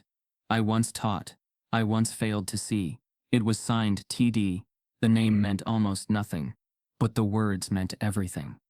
A final letter from Mr. Denton arrived in Zayden's mailbox, with no return address. The letter arrived with no fanfare, no signature on the envelope, no handwriting on the front, only a single typed name on the top corner of the first page. Zayden sat at his desk, the notebook now closed beside him. His fingers hovered over the paper before unfolding it completely. He read in silence. Zayden, you won't remember me the way I remember you. That's the weight of being seen too late. I was your substitute for just one day, but I left a scar. You didn't deserve it. You never did. I write this not as a request for forgiveness, but as a confession. Zayden exhaled. The voice was unmistakable. The sarcasm was gone. The cruelty stripped down to confessions and shaky regret. I mocked you because I could, because I was tired, resentful, bitter. I told myself it was just a joke, that maybe it'd go over your head, but it didn't. It hit, and you carried that blow in silence. The paper trembled slightly in Zayden's hands. You should know something. I was once the quiet one too. Gifted. Isolated. I was told I had potential, but my potential frightened people. I watched teachers ignore me, classmates mock me, and eventually, I stopped raising my hand. By the time I started teaching, I told myself I was helping students by toughening them up. What I really did was become the same gatekeeper who once shut me out. A long pause. Celine peeked in through the doorway, but didn't say a word. She saw the letter in his lap and nodded. She knew. I didn't expect your notebook to go viral. I didn't expect the world to hear you. I expected you to stay silent. I built my comfort on that expectation. I hope you tear down every wall people like me built. I hope you stay loud in all the ways I couldn't. You don't owe me forgiveness. I just needed you to know. There was no closing, no signature, just the initials. T. Zayden folded the letter slowly, walked outside, and lit a match. The flames curled up the edges of the confession. The paper turned black, then ash. He dropped it into the rusted metal bin beside the back porch, and watched until it was gone. Not all apologies deserved a reply. Not all stories deserved redemption.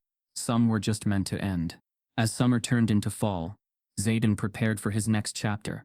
A scholarship from the Core Minds Foundation had granted him early admission into one of the most prestigious mathematics programs in the country. He'd been offered dorm placement, mentorship, even research opportunities before his first class began.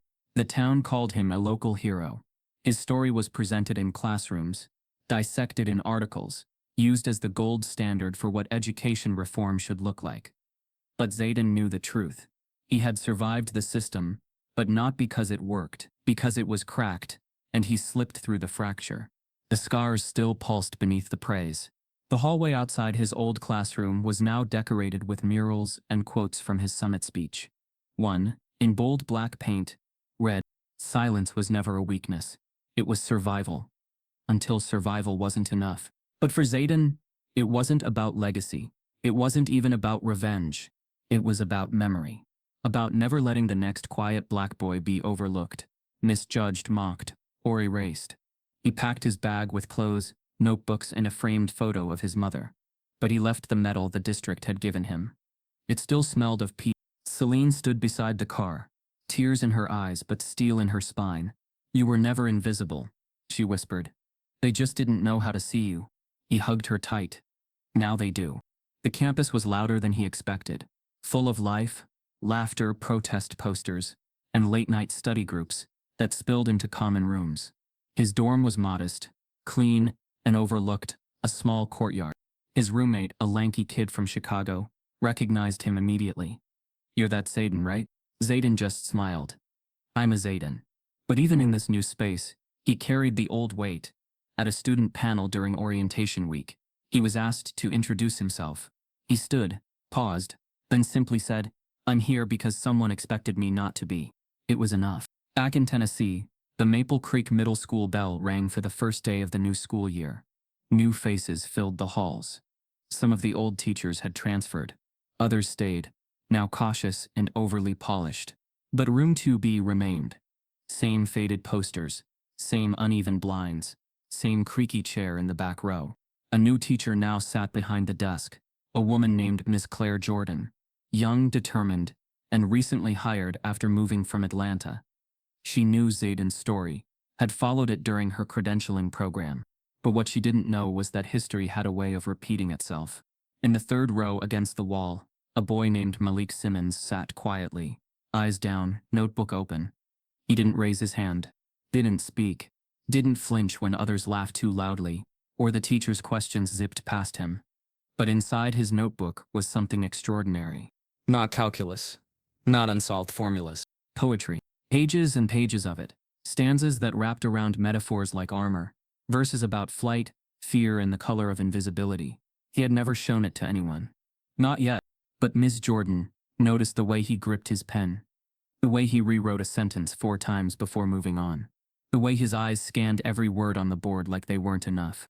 During lunch, she walked over and sat beside him. "Malik, right?" He looked up. "Yes, ma'am. I saw you writing. Do you want to show me?" He hesitated, then slowly handed her a page. She read the first stanza. Her breath caught. She didn't say "good job." She didn't say "how sweet." She looked him in the eye and said, "This deserves to be heard." Malik blinked. then nodded. Because maybe, just maybe, his silence was about to end too. And in a box under Zayden's old bed, inside his mother's house, sat a second notebook, blank, waiting for the next hand, bold enough to write. Because systems don't change from applause. They change from attention. And someone was finally paying it. As Zayden left for college, another quiet black student entered that same classroom, unnoticed, until now. If you've ever felt invisible, if you've ever been underestimated because of the color of your skin or the quiet of your voice, then you already know what Zayden lived through. This isn't just his story, it's ours.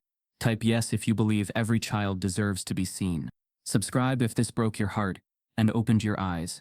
The public unveiling of Isaac Crenshaw felt like watching a foundation crack in slow motion.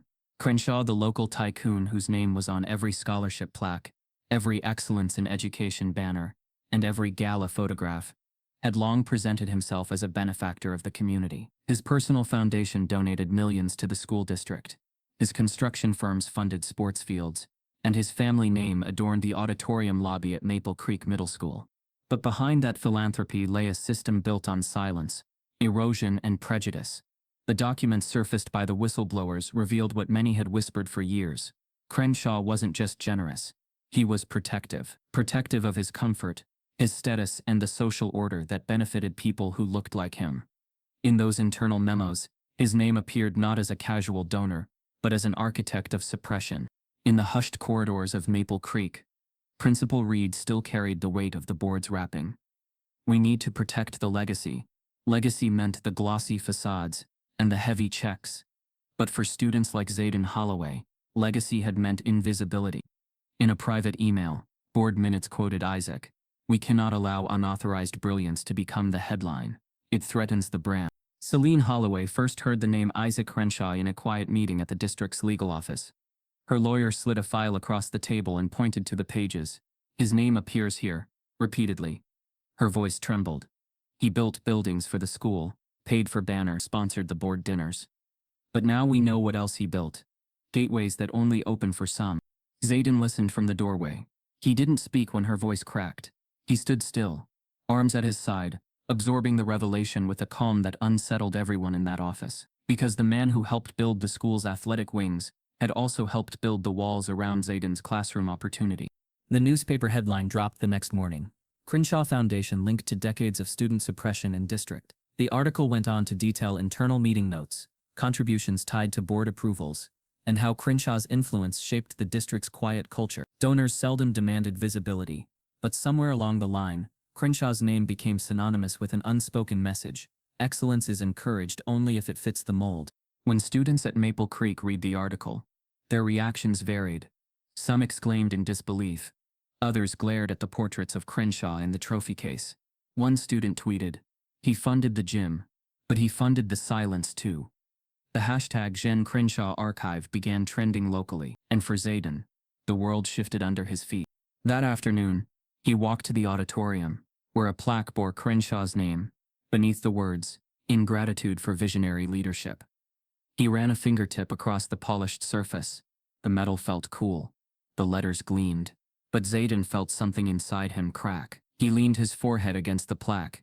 "Thanks," he whispered, "for seeing me only when it suited you." Across town, meanwhile, Crenshaw attended his own luncheon at a private club. He shook hands, posed for photos, sipped his drink beneath golden chandeliers. His smile never faltered. His speeches never wavered. He gave none of the interviews the next morning, when the scandal exploded. He didn't have to. His empire shielded him. His money wall protected him. Back at home, Celine watched the live news coverage, her phone buzzing nonstop. Her sister called. Former teachers called. Even former members of the board who feared retaliation called. But the truth coursed through each call. Crenshaw's name changed everything. He had been the missing piece. A benefactor turned barrier. A public hero turned private architect of bought privilege. That evening, Zayden shut himself in his room and opened his notebook. The pages felt heavier now. The proofs that once were personal underscored something much larger. A system designed to overlook. And a man who helped design the walls. He wrote a note in the margin. "What if I wasn't just hidden? I was silenced for his comfort." And then came the twist that shook Celine to the core. While going through the donor records for the summit she'd been invited to speak at, she found it, a K-12 Education Reform Summit, scheduled in Washington, D.C., where Zayden's name appeared as a featured speaker. Alongside his school district's name also appeared. It said, sponsored by Crenshaw Foundation. At first she thought it a mistake, then she looked again. Crenshaw's name was there, printed bold at the bottom of the flyer, donor Crenshaw Foundation, supporting youth excellence. She called Zayden, immediately. They list him as a donor to your event. Zayden frowned. They did? Yes, she said. His name's on the summit flyer. They're sponsoring your talk. A long silence hung between them. Mom, he finally said. Quiet, they're still profiting off of me. The summit invitation arrived in the mail the next day. The envelope was embossed. National Education Equity Forum, June 12. When Zayden opened it, the letter enclosed read, "We look forward to featuring your keynote address as a rising scholar of equity and mathematics. Thank you to our partners in education." It named the Crenshaw Foundation as one of the lead sponsors. Zayden flipped the page, read the fine print. Funding provided in part by Crenshaw Foundation. Scholarships and further grants contingent on your participation. Celine sat beside him as he read. She placed a hand on his shoulder. What do you want to do? Do we go? Zayden asked. They're funding it. But that means their name goes with us. Celine nodded. But if we don't go, they win. He looked at her. Let it be their name on the flyer. Let our truth be our voice. The next day, media outlets picked up the summit flyer leak and ran stories. Prodigy to speak at National Summit, funded by same foundation accused of suppressing his achievements. Commenters toggled between excitement and cynicism. One read, "Is this redemption or reinvestment?" Another, "Will Zayden's voice be used to cleanse the name of the donor who muted him?" Inside the district boardroom, the tension returned. The meeting was closed again, but recordings of online comments streamed in. Board members grew paler. Hunt looked at a monitor showing student-made memes. Crenshaw's portrait next to the words "bought our silence." Clark whispered, "We need to get ahead of the summit." Hunt nodded. "We'll issue a statement, celebrate Zayden, but emphasize partnership. Let the narrative read that the donation enabled the kid." Langston stared at the screen. "That's exactly what we wanted to avoid him as the headline." Meanwhile, during a school assembly that afternoon, students gathered in the gym. Zayden was called to the stage. The principal handed him a plaque sponsored by the Crenshaw Foundation. The crowd applauded, but when the applause died, a different kind of echo lingered. One student whispered to another, "They're giving him the trophy they never gave him when it mattered." Another, "This is lipstick on a ledger." Zayden accepted the plaque, his face unreadable. He opened his mouth to speak, and didn't. The hush in the gym felt heavier than any diction he might have mustered.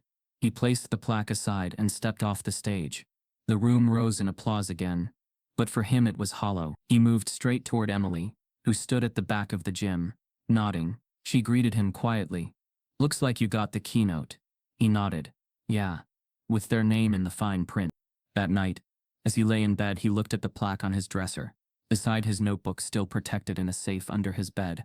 The plaque gleamed, the donor's name etched on metal. A paradox, a bridge, and barrier. The same person who helped build the building now had his name funding the talk that would expose the building. Celine sat beside him, reading comments on her phone. One read, "Does Zayden's speech erase Crenshaw's history, or highlight it?" Another, "Will he speak about the Degur, or will he speak for him?" She closed the phone and turned to her son. "You'll say what you need to say?" "Yes," he said, "and they'll hear me." Because for the first time the story wasn't being told to him. It was being told by him. And the man who once protected his silence was now sponsoring his voice.